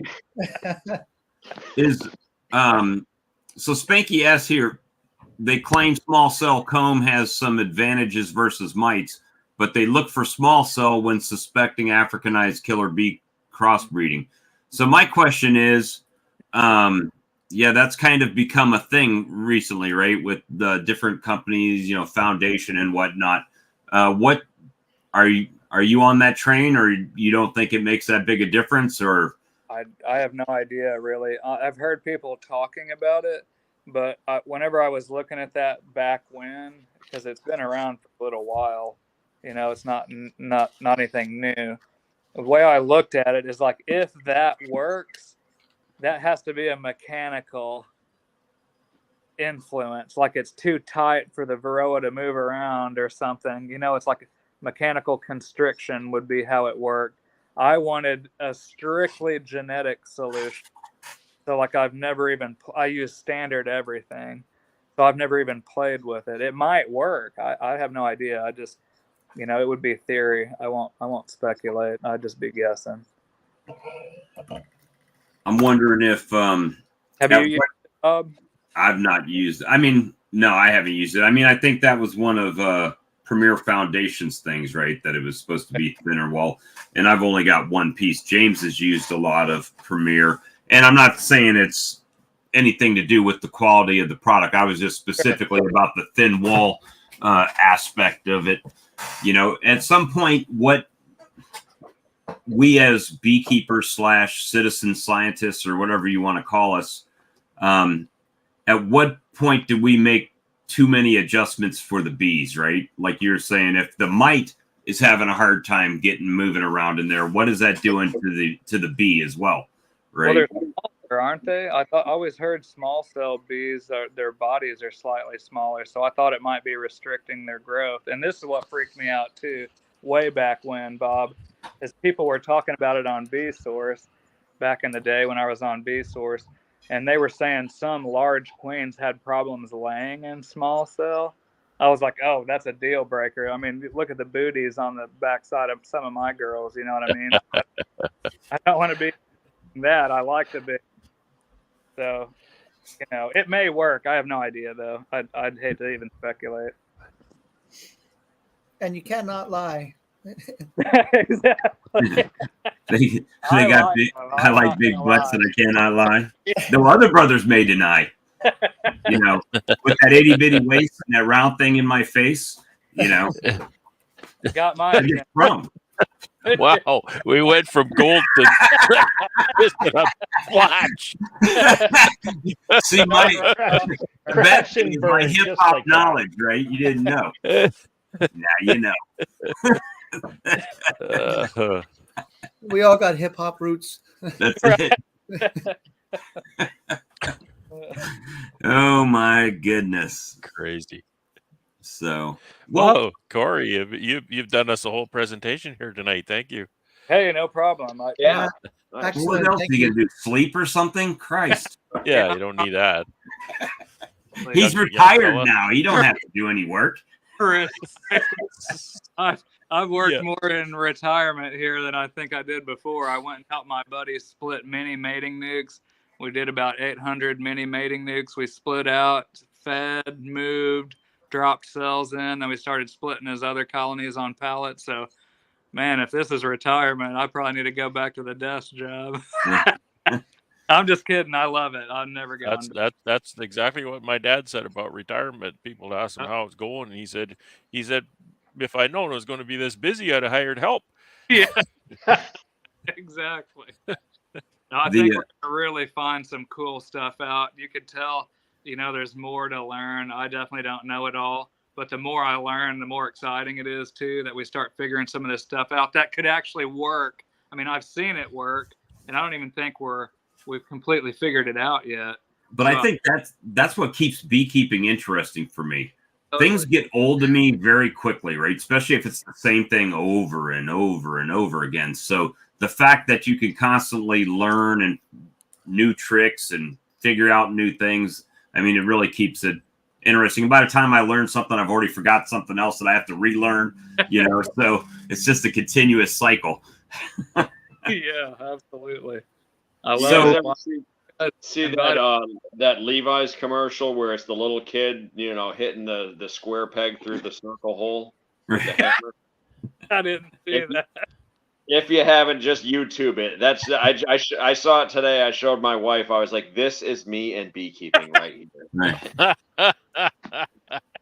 Well, Corey, we do these quite well. Friday night is Charlie's night. Tuesday nights, we have a live stream on either my channel or Lee's. A lot of Monday nights I do it at about 9 o'clock. So you're always welcome, man, to come hang out with us. And, we laughs, and we don't care if you have a cold beer or whatever you want to do and hang out with us. See, there you go. We even let Jack in. Yeah. I made it as number 10. I just want to say, Corey, I mean, tonight's my night, and I appreciate you coming on. I'm not sure just whether you got set up by Bob or what the hell. I'm glad I provide. I appreciate you coming on because, like I say, I've had some issues here myself, and someone is trying to get we're full. We're full. Okay. Should have came on earlier. Sucks to be you. Just saying. But anyway, I also it's probably Ian. Probably it. Messenger's blowing up. Ian's trying to get in. I watched your presentation through the what is it, Brian? The Michigan SBGMI. Yeah, that was the same thing that you did in your room up in Canada. The same presentation, I guess. Okay. But to let everybody know in the chat, you are an entomologist, right? Yep, that's correct. You have schooling or college degree in that. Yep, I didn't. I didn't actually know that until I saw your presentation. Yeah, so you have a scientific background along with what you're trying to accomplish with your VHS and all that stuff, or VSH, whatever. That's it. That's it, Charlie. Yeah, with your VCR bees. VCR bees. We're gonna go. Oh, we're going. What? I can't hear So you. can't hear Corey. Oh, can you hear me? Can you hear Yeah, me? now. Yeah, no. I said I'm maybe not quite as headstrong and devoted as Tom, like square peg round hole, but I can handle some pain. I feel like I'm more of a beekeeper, even delving into the commercial side than science. But I did finish a master's degree. I am an entomologist, so I feel like I'm kind of in both camps. But I don't want anything that's not useful. You know, I'm not interested in writing papers. I want bees that stay alive more. So Translation, he's like, I'm not as dumb as him. I'm educated, you know. This Corey. He's educated. I need clarification on this post. It says full house tonight, all the cool kids and Corey. So, I don't know if that means you're one of the cool kids with us or all the cool kids were here. And decided to show up. Now you're just not sure where he's going to fit in. Well, thanks for letting me in. Tom and Melissa. I appreciate it. Yeah, Corey, you got a lot of people behind you. We're really excited about you going full time. We're really excited about the change that you're making in the beekeeping industry, not just around VSH genetics, but even around that idea of raising queens and selling virgin queens. You've created a sea change in the industry that way. And you know how hard it is to make a business model viable around selling mated queens. So it's not just VSH that you're making an impact on. We really appreciate it. And a lot of us are riding those waves and trying to push those waves further out where we're at in the country. So thanks again, man. I just kind of belly flop in the waves. Well said. Absolutely. Yeah, but you know, I think it seems like right now with you, Corey, as a leader in the VSH queen breeding thing, and then along with this UBO testing and stuff coming along at the same time, I think in a few more years, the accomplishment of a standardization of what is qualified as VSH queen across the board of bee breeders or queen breeders is going to come forth within a few years. Yep. And that's thanks to John Harbaugh. I had nothing to do with it. I'm just the mouthpiece telling that it works and that we've actually got something that we can standardize now. You know, so big thanks to John and the USDA guys down there that figured all this stuff out. I wouldn't be able to do what I'm doing without it, but there's still more to learn. That's the cool thing. Oh, there's more to learn, but I you know, it's like you're talking about the viral loads and stuff that what you're asking about tonight. But I think it seems like you have brought this information to the forefront, to the bee club level. Hey, this is what we're doing. This is what I'm doing. You're bringing it down to where it's understandable by the average backyard beekeeper and even the commercial guy that doesn't really understand what it's all involved. Where it hasn't, it's not, I don't think it has happened in the past. They talk about Harbaugh. Well, okay, well, what is it? You know, and does this guy ever come out to the club meetings? No, I don't think so. I don't think so. I can't. You know, so that's, I mean, you're bringing all this information out to the forefront at the club level, and I think that's making a huge, huge difference. Well, yeah, here's the thing. In the beekeeping community across the United States and whatever. Well, you have to be able to verbalize it, right? How many times? And Brad sent me the other day with that research paper, right? And I opened it up as a document, 265 pages long. Yeah, that was. Viruses.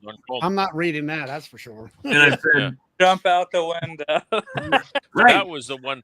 That was the one about viruses on comb and no conclusions. Oh. Yeah, that's 265. This is what we did, and this is how we did it, and we have no discernible results, right? So it was like, yeah, I'll try it again. But but I mean, we've all sat there and watched the lectures and stuff, right? And the scientist gets up there and they put all this data on the screen and don't tell you what the hell the data means. Yep. Yeah. That's not what fair. we found. Yeah. Right. You know.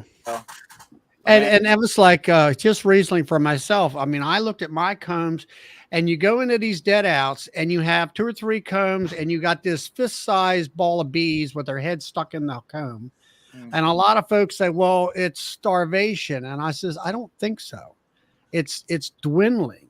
Yeah. And then I watched a video here called Father-Daughter Beekeeping up in Minnesota, new guy, and he had a dead out. And definitely starvation. But what was really interesting was here he took his lid off, and there's this huge cluster on the, I'll say 7 or 8 frames of bees, and you know, bees dead that thick on top of the box. Wow. And then it pulls the next box off, and there's more dead bees within the box. And I'm like, that's starvation, in my opinion. Yeah. Yeah. They starved out. And then he showed some other hives where he pulled 1 frame of honey out, and the rest of everything was completely empty. And he had, you know, a huge amount of bees. And I commented, I said, you need to feed these bees now. Yeah. And he actually came back and said that's what he did and all. But what I was getting, my comparison was that little fistful of bees. No, that's not starvation. That's a diminishing hive because we got, I presume, a queen issue. Yes. Or a viral issue or something. Right. Yeah, I would like to be able to. That's something that I would like for somebody to say, here's a UBO test or something that proves that what is your problem. At least we know what the problem is. Yeah, instead of guessing. I'm so tired of that. Yeah. A lot of people in our area, they'll do that where, you know, they look at the one thing, they're like, well, this caused it, right? And that's, you know, the basic root cause analysis is you ask why 5 times. Yeah. 5 why. You know, so that's, but a lot of people, they'll go, oh, my bees starved. And it's like, oh, well, why did they starve? Right. Yeah. Well, did they, you know, it's like there's a robbing situation. Yeah. You know, there was a lot of my combs that didn't have food in there, but I know what I did. I fed them to the point where they stopped eating because they were full. And then you'll have the person say, well, you filled the brood chamber up and they have no place to lay. And then, but you talk to the folks like Brad here and Ian, and they fill the boxes full of food up in Canada. And then I think, don't they, Brad? They eat out. As they eat out, they're filling they're backfilling with eggs and whatever the queen does, is the way I understand it. Not right. Well, hard to say, right? I'm not digging in those hives all winter, so it's not that they're laying up as soon as they eat those cells clean of feed, because they really don't eat much feed at all when they're not brooding. It's absolutely remarkable how little they eat when they're not brooding, and then they do start ramping up brooding later in the winter. So what comes first, chicken or egg, right? Are they brooding because they have space, or are they eating more feed because they're brooding and therefore they have more space to be brooding? Yeah, but I guess my point is the fact that feeding them until they stop eating, that's not detrimental, I don't believe. Right now the hives that are surviving and thriving, they got food to get through until the nectar flow hits. Are you talking in the spring or the fall, Charlie? What do you mean? Well, he was talking about us feeding them in the fall, feeding them up, that's what I was plugging wondering. them right out. What always kind of makes me kind of wonder about that whole thing that we do, plug them right out, and they're plugged out for a long time too. Is you think about that, how long does a colony have without any brood pheromone before they go laying worker? 3 weeks or so, right? 2 to 3 weeks. These things don't have brood for a lot longer than that. So why don't they go laying worker? They still have QMP, obviously, but you'd think that lack of brood pheromones got to have some kind of a crazy impact on that colony. I wonder if maybe that's why. I mean, we probably always end up with a little bit of brood in there. I don't think they ever go absolutely broodless. Well, you can see that in Lloyd's data. Yeah. You can just look at Randy's site. He's got the Right. graph on Lloyd's data. So there definitely is brood there. So you guys are talking about dead outs and stuff, and Brad, you and I had an interesting conversation, and we started thinking about to the last time that we had 100% overwintering, and it was like our first year. And then the only thing that we could figure that we did the first year that was different, the very first year when we started, was they had all brand new equipment, right? So there was no pesticides or chemicals or anything that was in the wax in the foam. Well, so I'm wondering. I had 11 into winter. 5 of those, 6 of those were, no, 7 of those were packages. 4 were nukes. So there was some old comb in there too. And, you know, so I can't say in my case, and they all wintered, they all survived. Well, and I'll even add that as a new beekeeper, my first summer, I did 0 May control my first summer. So I wonder, success. So obviously, if you're bringing a nuke in, that's come from colonies that have survived, right? So I wonder if it's, you know, you got at least 50% of that comb was brand new, right? It came from a very good beekeeper. So when I get these other bees that I've got coming in, I might just do that. Just set them all up, brand new foundation, and let them feed them up and let them just draw it out and see if that has any better success rate compared to my normal overwintering, you know, and see if that might be a thing. Maybe it's just time, take the dead out combs, cull it all, and start it over again. Just take all that old junk comb and put it in those super aggressive hives and see if they still just keep on living. Well, the thing is, that would be great. There you go. You girls want to piss? You want to screw with me? This is what you get. An old stinky comb. I'll set up a tripod the next time I go into that colony with my full Kevlar body armor on, and I'm gonna have to wear work boots because literally, if they see this much sock, I'm through. I mean, my ankles. I'll look like I've got elephantitis, right? I mean, just tree stumps at the bottom of my legs, and I'll show you guys what a not a hot hive. I mean, a hot hive looks like. All you have to do is take the inner cover off, and they're like, they're on you. They're like ghost pepper honey level. Carolina Reaper, man. They're Carolina Reaper spicy. You look at Michael Palmer. He's been doing a lot of work on chemicals being the #1 killer of bees versus mites, just from all the pesticides and all the viruses and everything. And he's actually been running tests now, I think, for 2 years. What we're just talking about, and he's starting to get some data on survivability with new equipment. Interesting. Jeremy, but you know, you guys talk about pesticides, but you know, I farm or I don't actually do a lot of. We do hay, but the situation is that pesticides, i.e., we're spraying, let's say, corn all the time for corn borer or something like that. Well, they don't do that anymore. It's genetically modified corn, and they have the other pesticide that's in the corn itself. Well, they're doing more fungicides and more I don't want to. I think is it herbicide? It's the one where you kill the weeds or whatever. Herbicides. It's more of that type of spraying than it is actual bugs or worms or whatever type of thing. So I'm not sure whether that is herbicides. The culprit or not. And everything. Now, Corey, what about you and your big apiary? Are you losing hives through winter sometimes, or? Oh yeah, I mean it's just like a normal beekeeping operation, you know. I'm just saying, with your genetics and your queens and stuff, are they a little bit more because of the virus genetic in them and all? Are they a little more hardier to get through the winter?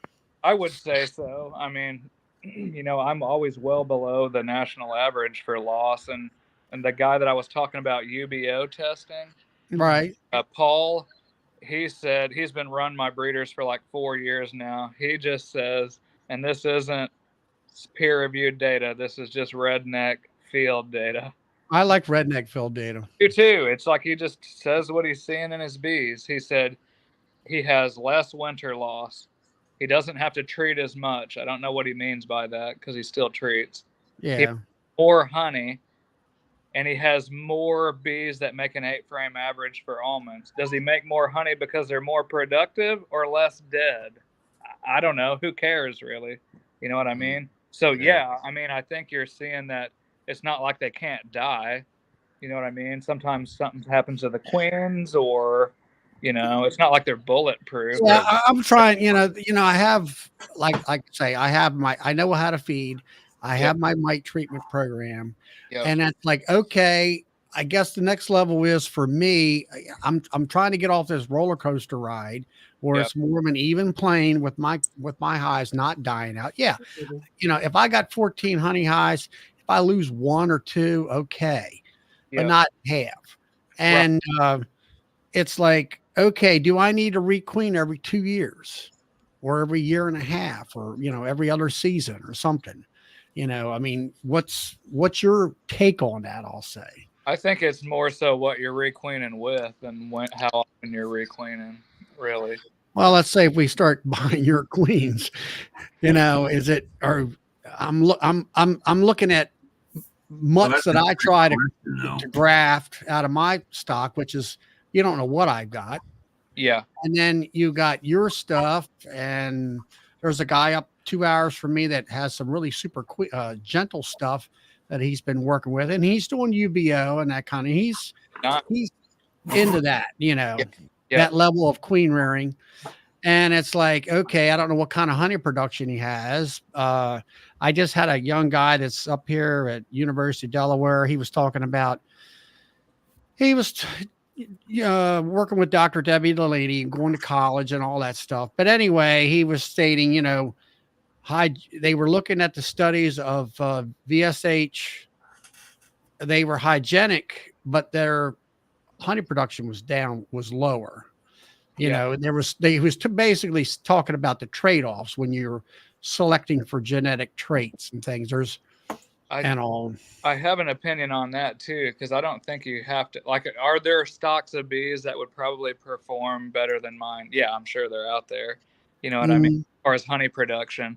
But also some of those breeding programs, they get super high percentage of VSH, but like they're using single drone inseminations and stuff. I think sometimes they got the VSH, but they lost viability because they have such a narrow gene set. Now, this is just theory, of course. But when you say narrow gene set, what are we talking about? Are you saying multiple drones or not so much multiple drones? No. Inbred. One drone. Yeah, close to inbred. So one drone. Now, we know that a queen needs to have, let's say, 12 to 15 drones in order to be quality. Right. But they're narrowing instead of having 15 different half sisters in there, they're narrowing it down to where everybody has VSH. And so, because see, that's what I was saying with me multiple mating, or was trying to say. I multi-mate, everything's tested, but I'm still multiple mating. So overall, I have a super high frequency that goes out the door, but there's always a percentage of them that don't do quite as well. The bees are good. They just don't score as high on VSH. And I think whenever someone says, well, we tested VSH bees, I'm like, oh, wait a minute here. I got 10 questions. What do you mean VSH bees? Were they Harbo tested? Were they not? Was it freeze-killed brood? Is it actually VSH? Was it SMR? Like I would be the guy that's heckling them and throwing a stick. Well, we're going back to what I asked you a half hour ago, is the fact that standardization of VSH is needed. Yep. And I would say too, it's very difficult. Like I've been obsessed with this for a while, and I don't do all open mating. Like I'm able to use instrumental insemination. So whenever we implement a standardized test, Harbo's the best one we got. If UBO works out to be what we think it is, that one's going to be really good too. Otherwise, we're not speaking the same language. You know what I mean? And I also would say if somebody's hitting 2s and 3s, don't just beat them down over it, because if we start testing everything, if they're being honest with their scores, we're going to have to start something. You can't just accelerate it.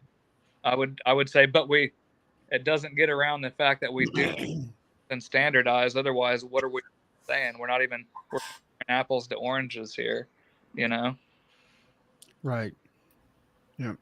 All right. I just, I'm just trying to figure out what I need to do, type of thing. But I think what you read there was the Hilo bees. That was the USDA breeding program in Hawaii with Dave Thomas's operation, I believe. But that's the same thing applies. That's why I was mentioning single drone inseminations. It could just be that they lost a lot of vigor and genetic diversity is why they didn't produce as much. Because I've seen pure VSH or 100% VSH bees that blow the lid off whenever there's a heavy nectar flow coming in. So I wouldn't paint VSH with such a broad brush stroke, because I think there's different levels of it, and so it's kind of hard to compare at times. There you go, and that's why I'm not drinking the Kool-Aid yet, Brian. But I have to say, it does work. I mean, it's something we can measure. It's hard to get in your population. I feel like I've got a high level of it in my population, but I'm never satisfied. I want it to be higher, and I want to be better. And hopefully it's having a positive impact. It seems like from your guys' feedback that it is, and hopefully we see an industry change. That would be really killer, to see a shift like that. And I was in scouts whenever I was younger, and if we went into a campsite or we hiked somewhere, we had a campsite, the rule was leave it in better shape than whenever you showed up. And so that's my simple life goal. I hope it's at least slightly better than when I hope I fit more than I tore up, basically. That's a noble goal for sure. I wish you all success, but if there's industry change, right, just make sure you get yourself some Kevlar and whatnot, because there's a lot of revolving door money going on here. Yeah, I got level 3 plates and a carrier. There you go. Yeah. Guys, man, I probably better grab some shut eye, but I'm super glad that you guys invited me on. It's been great. I don't get to talk about this to the wife. She don't want to hear it, so I need Well, the good thing about this format that we use is that it's just open. You're just talking with a bunch of friends. It's not a it's not a scripted, this is the questions we're going to ask you. So that can be kind of, there's often cracking involved, of course. Yeah. And I think bring some gin and fresca. Ian said you're welcome to come back up to Canada and talk up there, I'd love to. It was great. What was that you made me, Brad? Gin and fresca. Gin and fresca. That was good. I'd have another one of them. And diabetes. He made him diabetes. And diabetes, yeah. I slipped a little insulin in your gin, so good. You needed it for that night. Right. Guys, hopefully I can jump on again here. Sounds like you every Friday night at 8 p.m. Eastern Standard Time, Corey. I appreciate it. I mean, we try to, my program is for the intermediate to advanced beekeeper. Yep. I try to keep it at that level, and we try to, when we have folks like you come on, or I don't have that many coming on because I really don't pursue a lot of. You're welcome, Charlie. Just say thank you. Yeah. Well, what I'm getting at is this is the kind of stuff that we like to talk about, and in 100%. and stuff like that. So yeah, you're come on anytime. and everything. We got plenty of Canadian folks here, and everybody from the East Coast to the West Coast of the United States coming on. But really enjoyed that. And it's really coming at a timely fashion for me with my queen issues. Yeah. So have a good night, Corey. Thanks, man. Appreciate it. Thank you now. Oh, wait, someone did ask you, Corey, before you hop off, how much are you selling your virgins for this year? It depends on how many you buy. If it's like a box of 20 or less, 30. And if you're 21 or, 1.5 million, they're 25 a piece.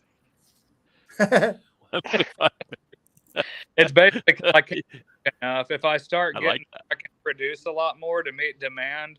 I might do more of a volume discount, but man, I feel like I'm just a fart in the wind right now. I need to really scale up my production. That's why I was talking to partner producers too. So stay tuned. Well, you don't want to go broke your first year out on retirement. Yeah. So I do know a guy in South Carolina that might be interested in partner producing. Just hit him up on Facebook. Absolutely, would love to. So. Yeah, and I try to make it mutually beneficial. If you're not making more money than what you're doing for the same work, I'm not doing my job. That's how I think we can change the industry. Is people doing the hard work and producing open mated queens. They've got to make a little bit more money because they're doing a premium job, and I don't think they're getting a premium price. So I think I can help with that too. Nice. Cool. Good stuff. Thanks, Corey. Thank you very much. Yep. Catch you later. All right, Corey. Thank you. Hey, wait, Corey, one more thing. I swear to God, his finger was like at the end button like 3 times. Well, I just remember people were asking, and I didn't get the question up there. See, a lot of the chat, even tonight, I forget that when I enter the chat in here, I'm actually chatting as Charlie in the chat. So if somebody asks a question, I type in StreamYard. It looks like Charlie said it, but it was actually me a lot of the time on there. So you could have had some fun with that. Oh yeah, I would have. I could have pissed off a lot of people. It makes me look good. No matter what. Hey, Todd, thanks for joining us. What did I miss? Nothing much. Nothing. No, he didn't. Some kind of a boring night. You haven't missed anything. Some stray dog wandered in off the streets, and we just had some guy jump off. So you could. I was listening. I was listening while I was bottling honey. I bottled about 101 pounder. So you were eating your heart out.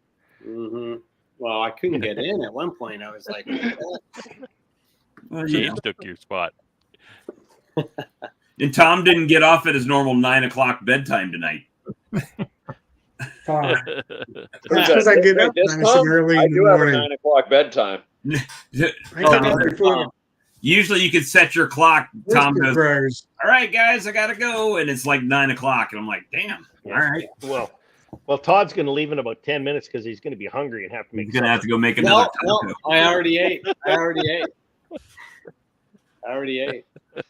You know what? I left the house at 5:15 this morning, and I got home at 5 o'clock, and I took an old man nap for about 30 minutes, and I was groggy. Yeah, you deserved it. Yeah. And then, did you get your little internet meeting done? No, it wasn't. It was our organization's yearly meeting. So yeah, but you had to run over to your house over there and do that other thing.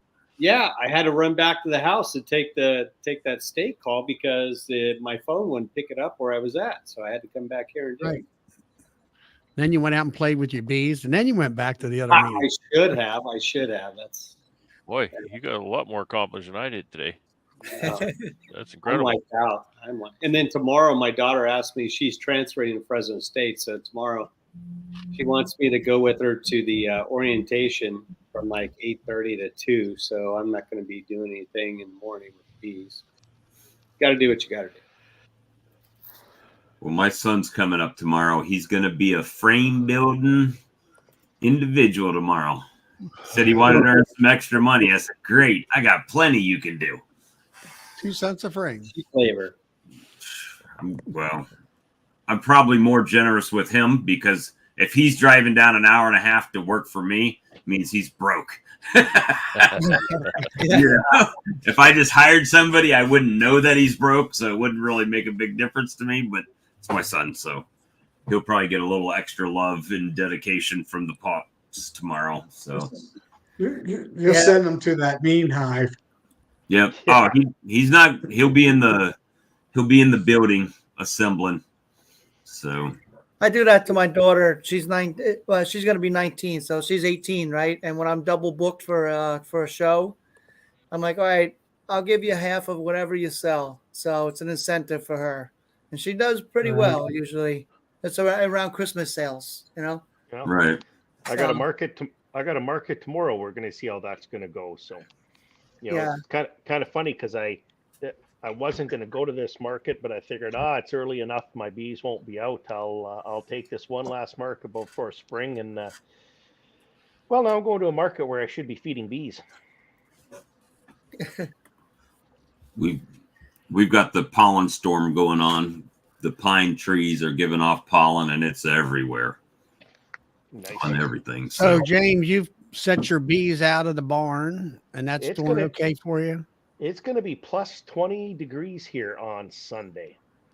So it was going to be 14 like 60 degrees Fahrenheit. 68. Yeah, it was 14 degrees here today. They were only forecasting 57. 8. So it's crazy. It was waiting for 25C here yesterday. And I guess it's somewhere right at 24, 25 today too also. Then it's supposed to get colder. So did you had snow on the ground? I guess you had lots of brown spots everywhere. For myself? No, for your bees. Oh no, I went out and there was in most cases maybe 2 or 3 inches of snow that I went out and I figured, just snow blow it out of the way. And by the time I'd go down with the snowblower and turn around and come back, the sun was so warm. I loaded the snowblower up. There was 0 snow on any of my apiaries anywhere. So they're all down on dry grass. It's you would think the weather we got up here, you would think second or third week of April. The pussy willows are out. Some of the leaves have already got buds and leaf buds on the trees. Like, it is crazy. It is absolutely crazy. And Brad's probably still under 3 feet of snow. Sounds like you're ahead of us in I Connecticut. would say that. Yeah. Lost a lot here today. +8, 50-mile-an-hour winds. Yeah. 6 here today. And probably the coldest day all week so far. That's 46 degrees. But you got about 1.5 feet of snow, it seemed like, Tom or Doug, when you were up there riding that snowcat. Yeah, we had probably 2.5 feet, probably. So were you riding on the road? Was that the county road that you're riding on through there? No, they have a groomer that makes trails for us. Oh, okay. I know. We were talking about farm chemicals a little while ago, Charlie. Yeah. Last year, the guys here in the canola fields, they use a chemical now that loosens the pollen in the plant. Now, I don't know whether that helps the bees or whether it's going to hurt the bees down the road. But so it loosens the pollen. What's that? So it'll pollinate the plant? Well, the canola is self-pollinating as it is. Yeah. But this is supposed to improve the pollination for them. Okay.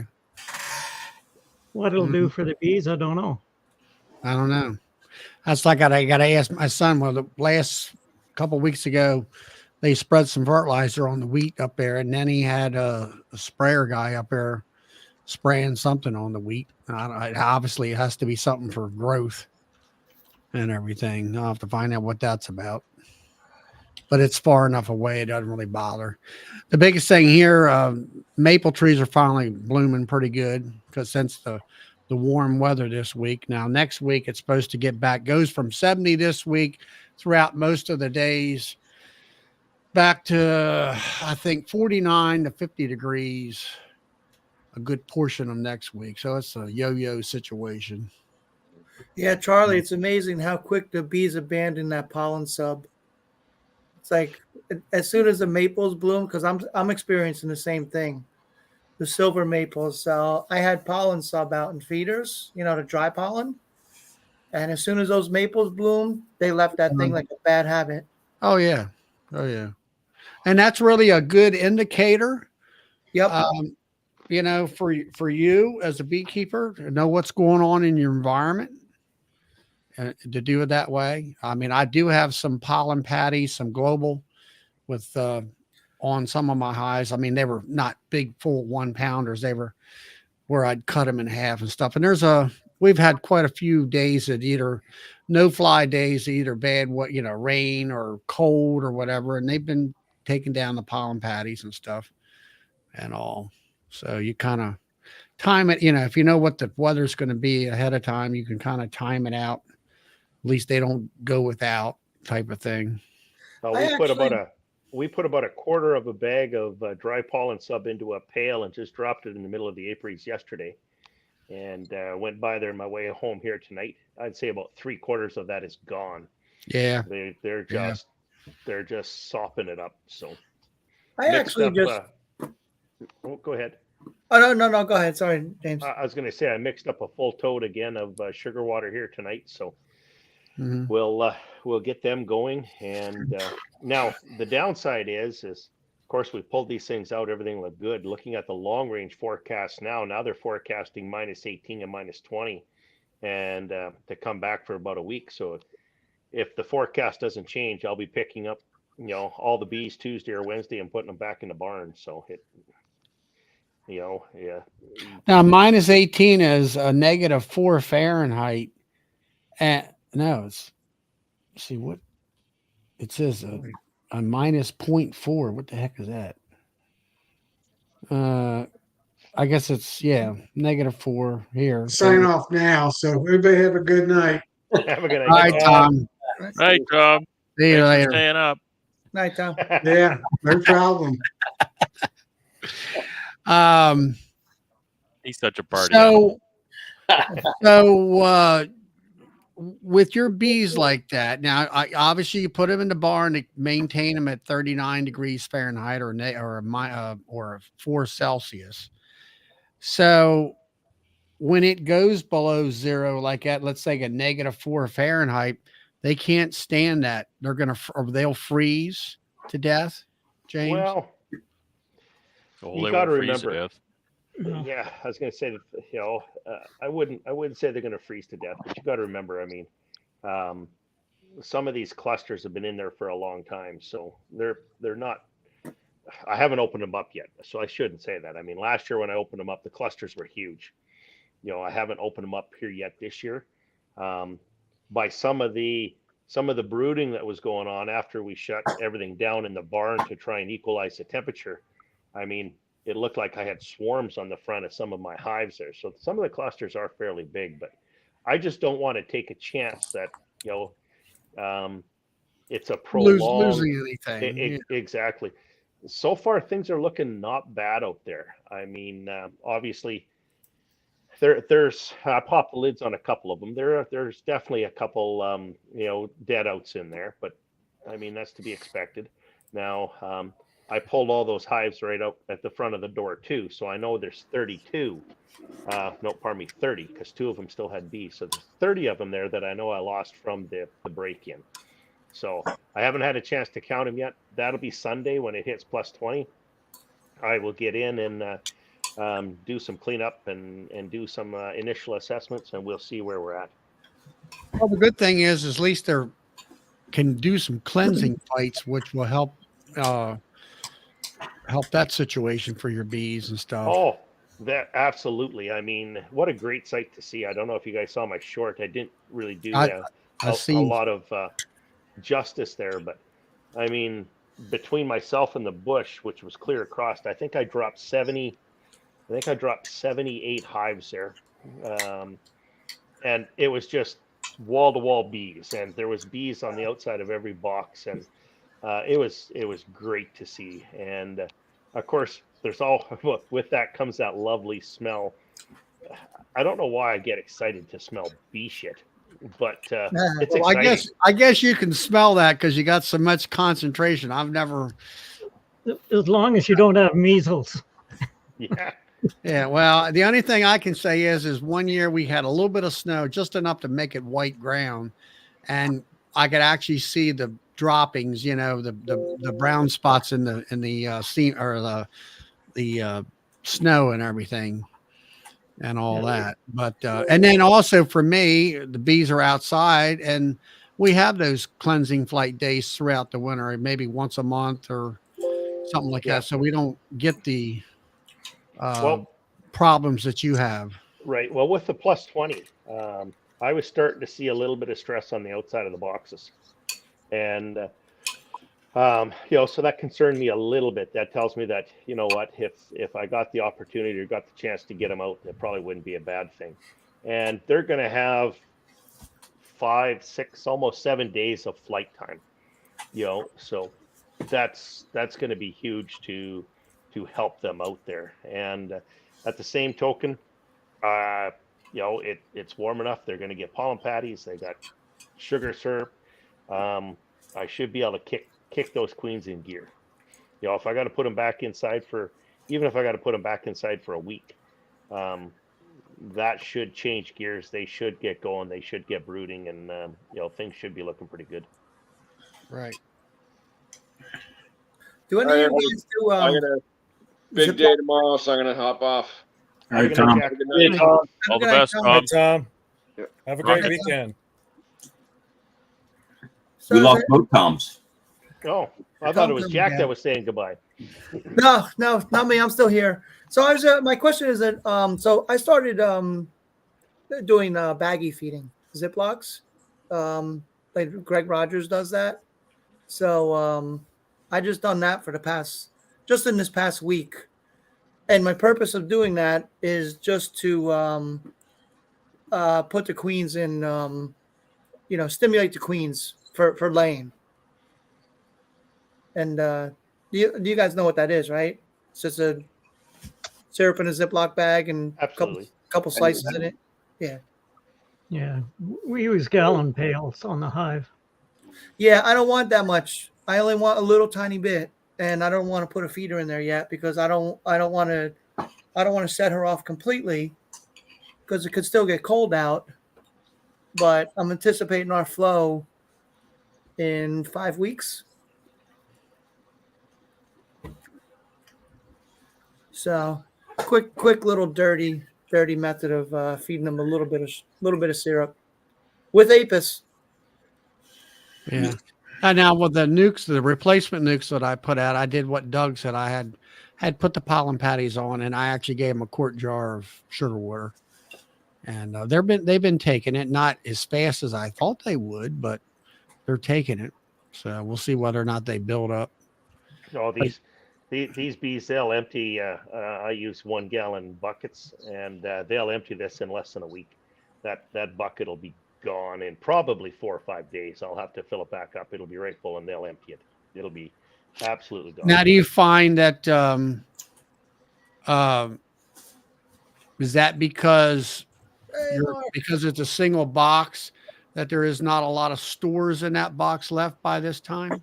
No, actually, well, I learned this from Brad last year. So last year I put some newts and stuff in there, and as you guys know, I mean, I put single boxes, and I put some in there with a full deep and a medium in there, and the mediums came out pretty much right full. The single brood boxes came out probably 4 frames of feed in there. Now this year, some of those hives were extremely light.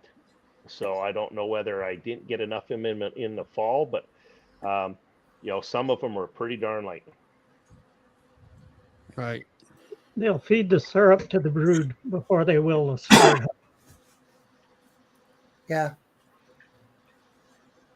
Hey, Brad, I just wanted to give credit where credit is due. So I've been following your two-way pallet construction. Yes, sir. So the past couple of weeks I threw together there's 24 hives, so 12 pallets, Oh yeah. And Nice. get ready to deploy them. Yeah. It was interesting. Oh man, after I was done and the hive actually fit on it perfectly, I'm like, woo. Yeah, I hear you. Yeah, I've just started. I just got about 60 6-frame covers built, and now I'm on to 210 frame covers before I do 118 pallets. Yeah, So I've got a ways to go yet. You know what? I think the best tip though is the making templates for everything. You know, it's like if you're gonna do a job over and over and over again, it's Yeah. you're better off to make a jig. You know. Yeah, for sure. That's what James done there on his If I'm pallets. making 2 or 3, then I'm not going to bother with a jig. But I don't usually build 2 or 3, so I always Yeah. set out some guides and help you along.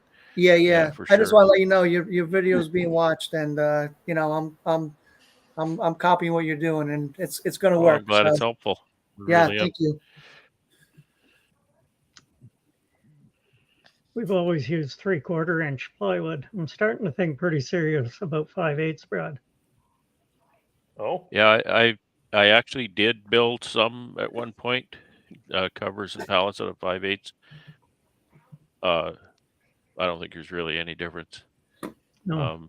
You know, save you a little bit of space in the stack, but save you quite a bit of money too. Yeah. What's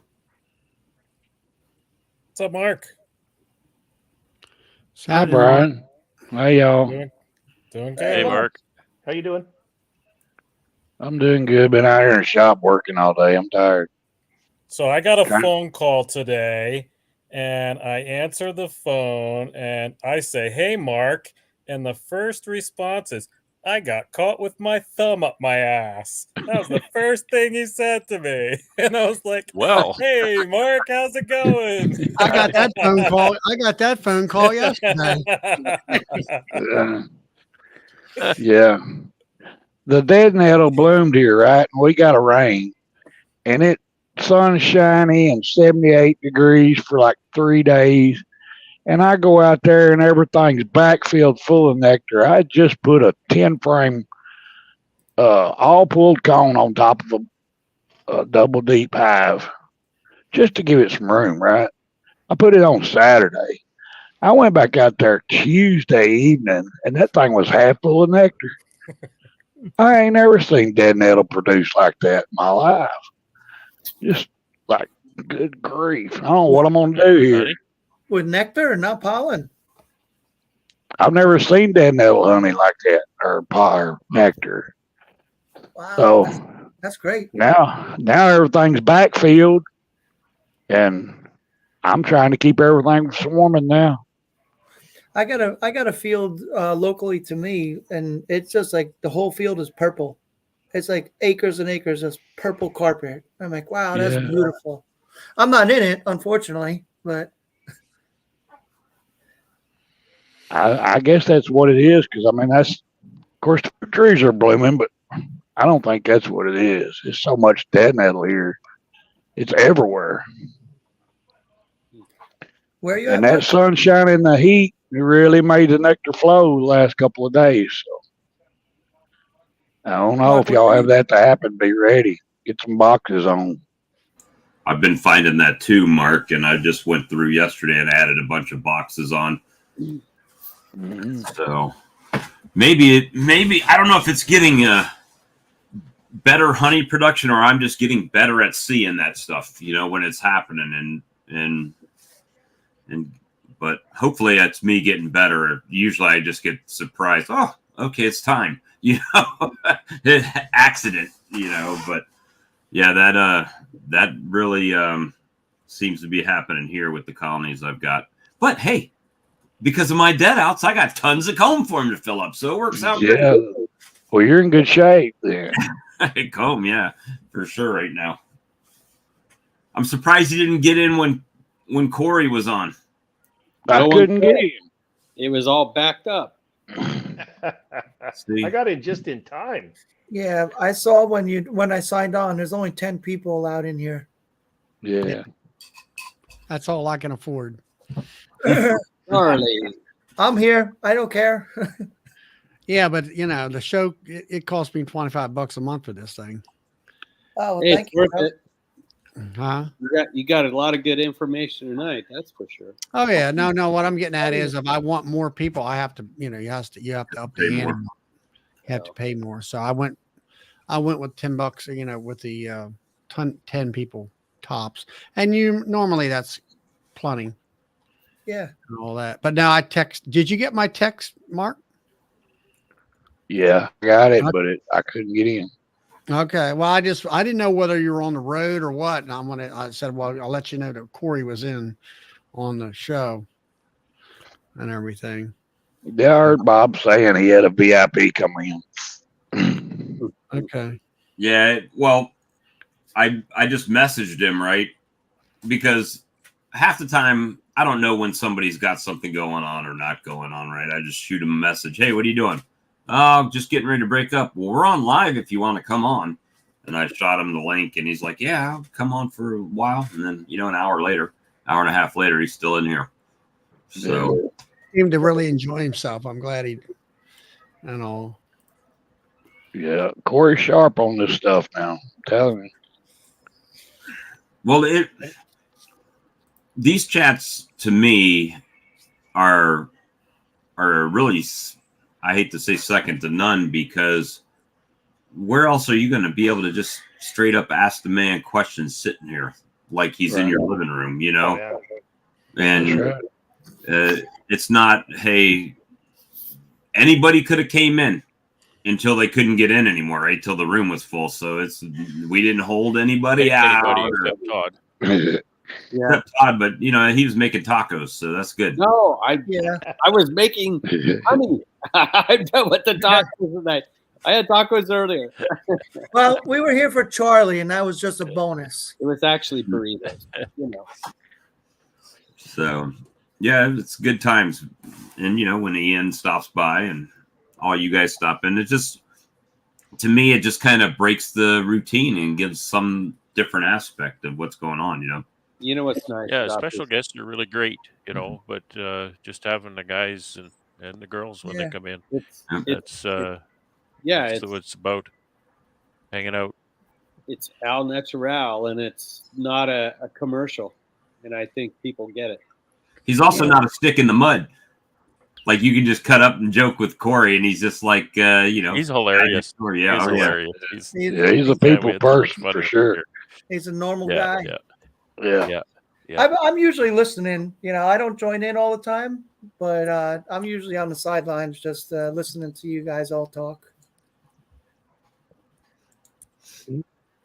I think we need people like him who's got 1 foot in the university world and 1 foot in the bee yard, so they can talk both languages and kind of sometimes translate. And I think that's what Cayman's done well too. Is his conference is kind of halfway in between now, and it's really relatable to the beekeepers like us who want to do applicable stuff but really want to learn as well. We get the value of both worlds. Thank you, Roy, for the $20. That's the second one you got today, by the way. Yeah, thanks the other fellow. You're welcome. In the chat. I forget who it was. You need to send half of that to Corey because I've gone 3 hours and ain't got jack squat out of a chat over and over again. Charlie, it was Clay Bunner, 1999. Thanks, Clay. Yeah, I just seen that. Yeah, it's 2-starred. Man, these grits are putting the whooping on me. That's why I had to get up. I smelt something. I felt the tremor in the force. And Amy was in there, had a pot of grits. Yeah, but she made herself eggs and probably bacon. I'm like, oh man, I better stop. I might start making something to eat. Yeah. I went up there and filled up a bowl full of grits. That's kind of like why I never go swimming, right? I never go swimming because it's never been more than half an hour since I last ate.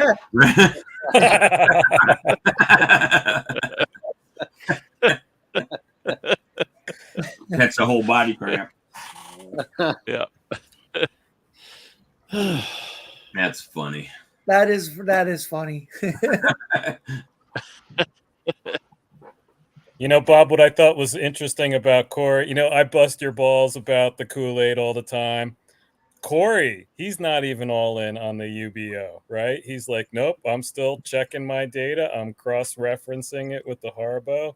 I thought that was really wise. You know, we as humans often like the next new shiny thing and go all in on it. And I'm excited about UBO.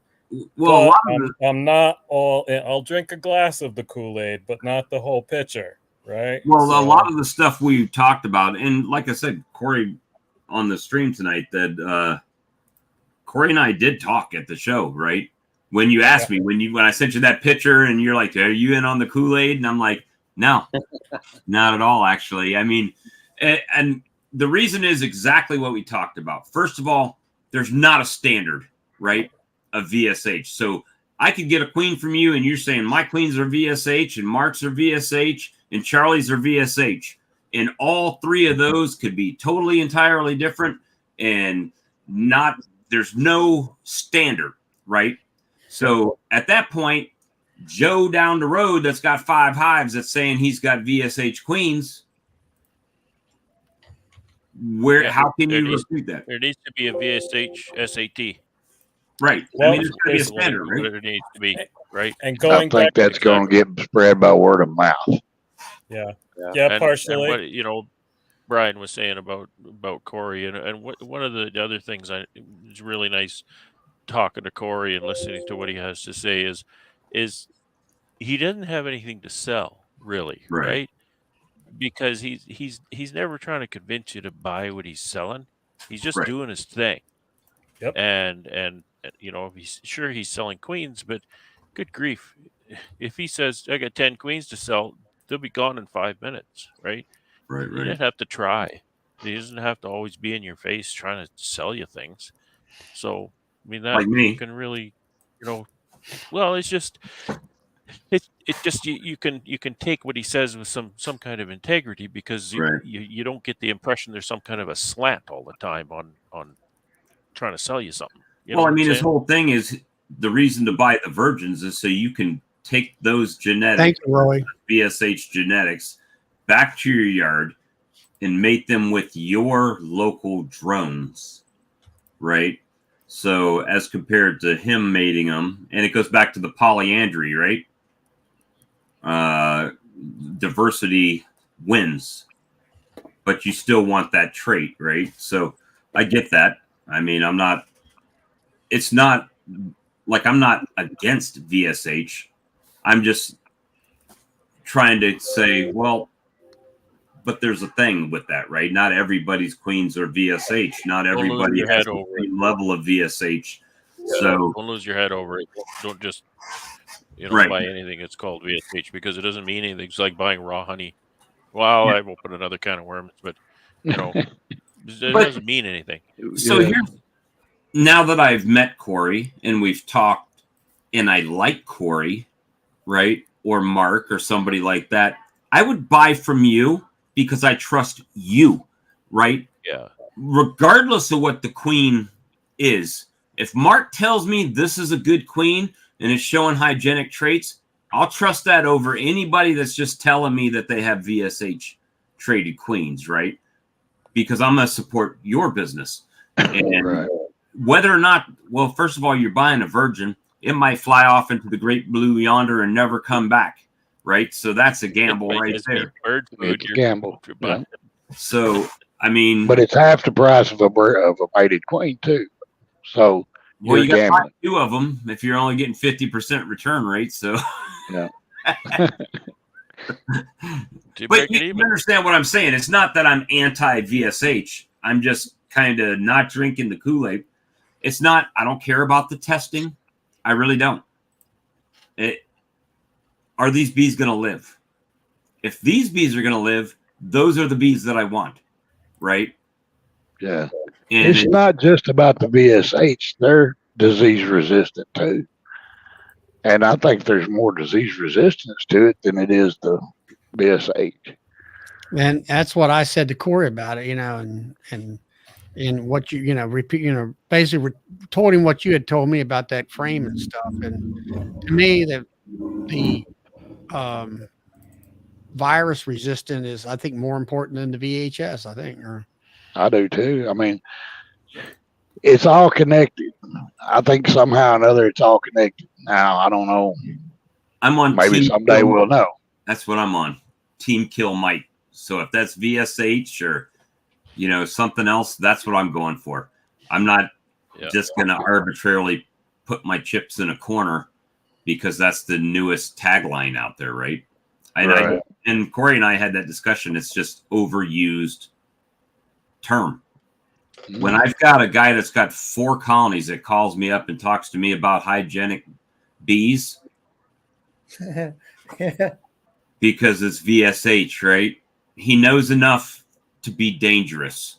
And that's a lot of what we have in the backyard community. And this past year has been a game-changing, eye-opening experience with the way the YouTube beekeeping community looks at stuff compared to what I'm going to say the real beekeeping community, right? The guys out there with thousands and thousands of colonies that don't watch YouTube, that don't know, they're not following our stuff, right? They don't care. They care about studies and all that stuff. I get it because that's their livelihood. But if there's something, they're willing to give it a shot and try it. If it has a good end result, then they'll go in on it, right? It's not someone with 9 colonies saying, well, I need a scientific study that's 265 pages long to tell me whether or not something works or not, right? That's what a lot of what I get off of YouTube. And I'm not trying to talk bad about anybody, but a lot of the people that are watching these videos and scientific studies and all that, and this goes back a long way, right? They wouldn't know how to read that 265-page paper on what it's discerning on chemicals in the wax, right? What they would get is, oh, yep, that's a study. I'm good with it. They wouldn't read it. It's kind of like the remote control or the book that comes with your television. You know how to turn a TV on. You're not reading the book unless something's wrong, right? And that's kind of what I gather from that, from everything. So there's my soapbox for tonight. Bob, I liked your point too earlier about even the administration of the UBO assays. How do you know that people are actually performing it correctly? And actually, the folks at Optera have thought of that. They're actually working on like a curriculum where you can get certification as a UBO tester. That's in the works. So that can be part of that validation process as the customer is going out looking for that source of a queen. Well, where's the data?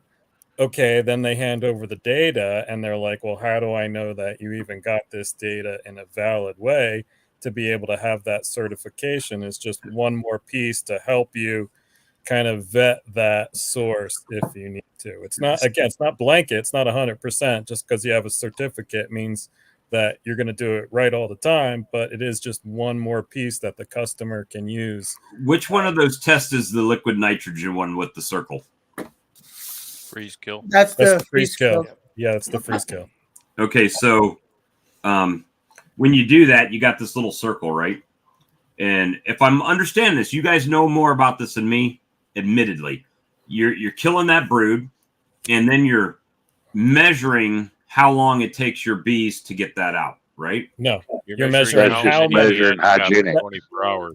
That circle is 100 cells roughly. You subtract the ones that aren't capped from there, so maybe 4 of them aren't capped. So you're making a percentage off of 96. You go back 24 hours later, you're seeing how many of those 96 have been uncapped to get that percentage. Okay, so when you do that, but there's things that will determine whether or not, based on the hive, how fast they do that, right? How many bees are in the colony, right? That will dramatically reduce the speed or increase the speed and rate that they can uncap those, right? And remove them. I would think so. Yeah, things like So, density as well. Does that not skew the numbers, the score?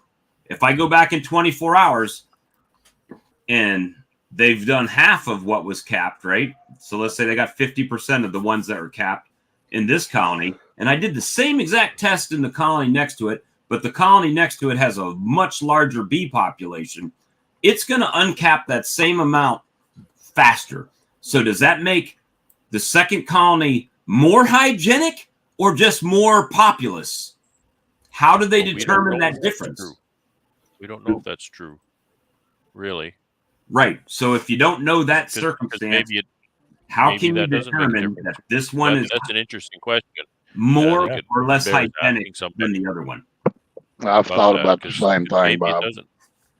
It's just you got to make up your mind when you're going to test.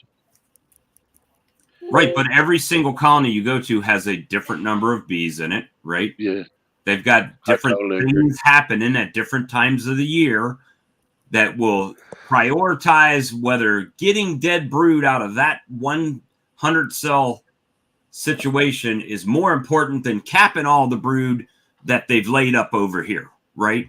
So that leads me to believe that now you're doing a test, that you're getting a result to determine hygienic behavior in a bee colony, and you can't accurately tell me how fast, how can you tell if this one's doing as fast as this one? Maybe it's got half the bees, it should do it half as fast, right? Hypothetically. And that, as far as I know, if you guys know, you tell me that.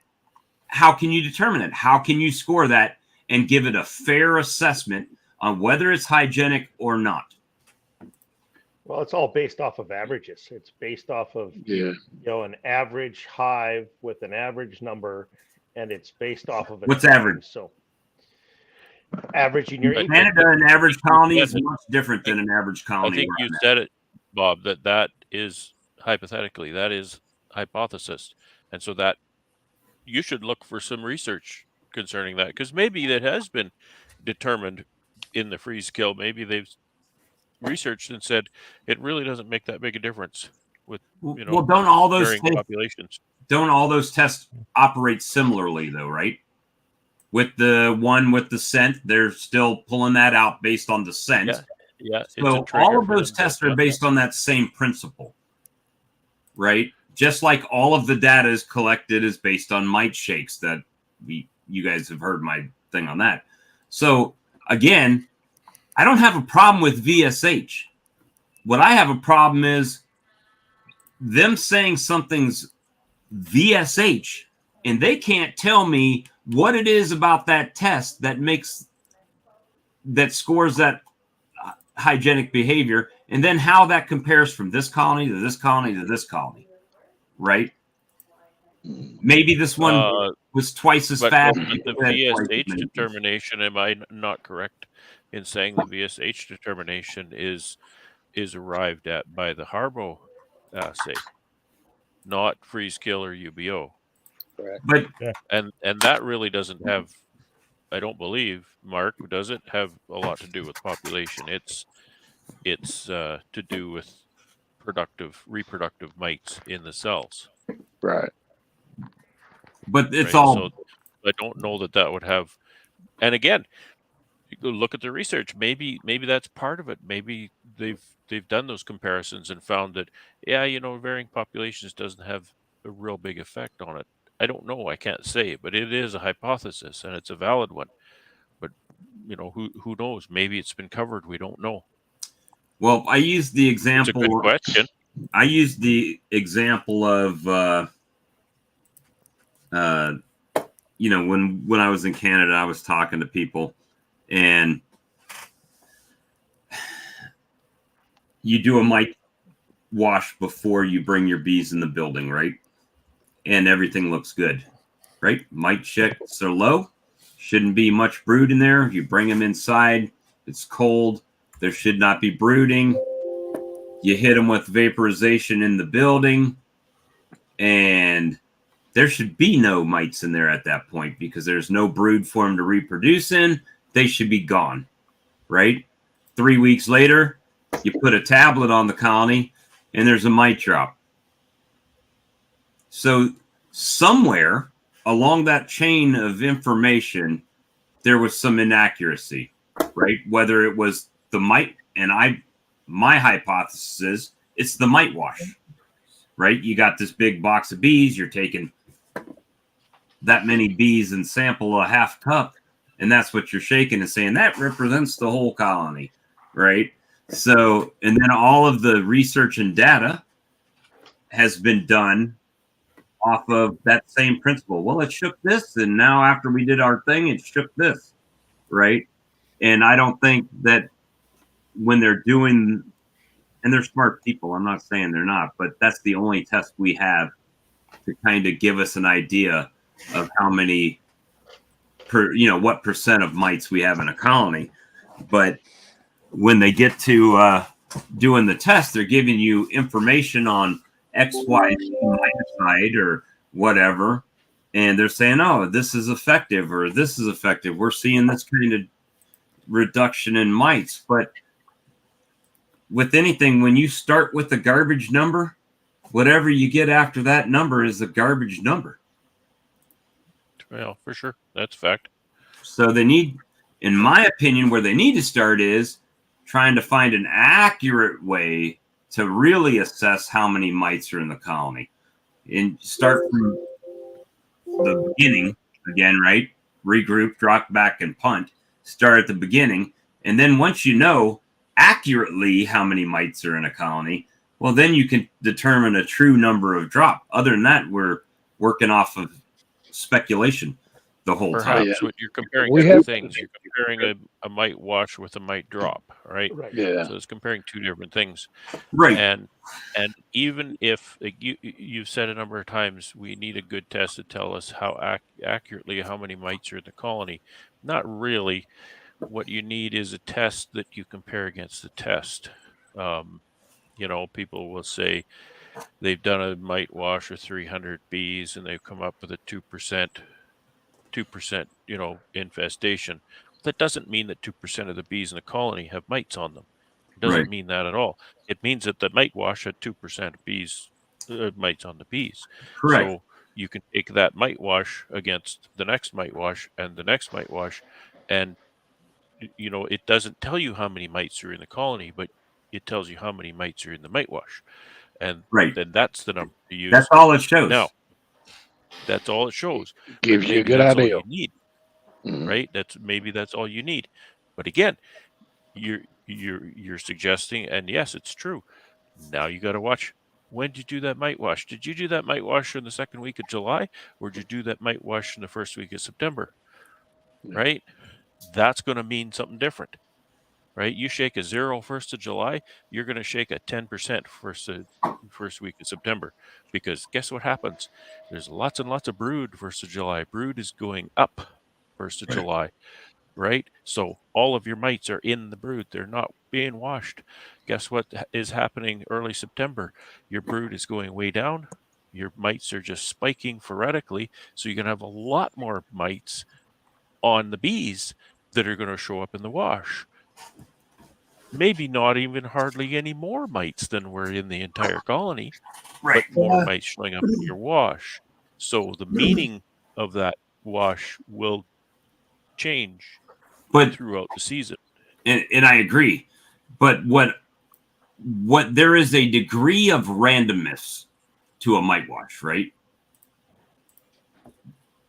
Don't get me getting Skittles. Well, yeah. Skittles out, Bob. I was just there's a degree of randomness to that test, right? So you could scoop successive scoops from the same hive and wash them in separate cups, and you would get different percentages every time, right? So when you do that, let's say you do a shake, then you do an OA treatment, and then you come back and do your after wash, and it may look, it's got 3 choices. It could be the same, it could go up, or it could go down.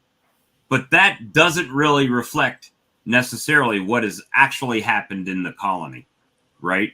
And most people will look at it and they'll say, I don't understand. I did a treatment and I'm washing the same amount, so that's what I'm saying, is that sometimes we get this false sense of security with like mites and stuff like that, because we'll do a shake. Oh, that's a 0. Maybe you just happen to hit the mite jackpot and there's no mites in your colony, right?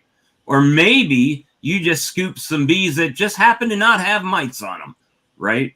Doesn't really tell you what's going on in the colony. So that is kind of the thing, is that if you don't know that starting, then when you're doing research on that, building off of that first, unless I'm wrong, somebody tell me, every scientific study for a pesticide or a miticide that's out there, the only thing they have to do is mite washes. And then they compare the before mite wash to the after mite wash. And they might do successive washes to see the drop over time. But it's all based on that wash. That's inaccurate. Bob, swirl. Don't shake. Well, swirl. Yeah. There you go. It's a swirl. But, All right, guys. but that goes against what Randy Oliver is finding with this test. Right. But he's also basing his off of mite washes. Right. Yeah, correct. And so It's kind of like that's the opposite of what you just what you're talking about.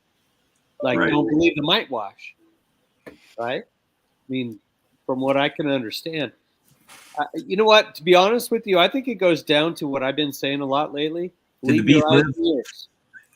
Believe your eyes and ears, and get a taco. You know, you get a taco. That's right. Believe your eyes. And Believe your eyes.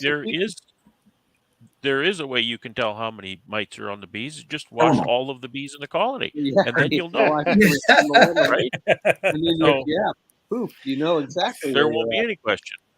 It's kind of like the scientists, the scientists, when they done a study on the cow farts and it's messing up the ozone layer. Well, how far did he set the machine from the cow's butt? Right. Did he set it right up on it, or did he set it back here? What did the cow eat that day? He might have them long gloves and just stuck it right in. Yeah. So it's 6 one way, half a dozen the other. But what I'm saying is, if you look at it, if you know your bees, you can, if you pop open a lid and it doesn't have any propolis on there, I instantly know something's going on before I even see bees.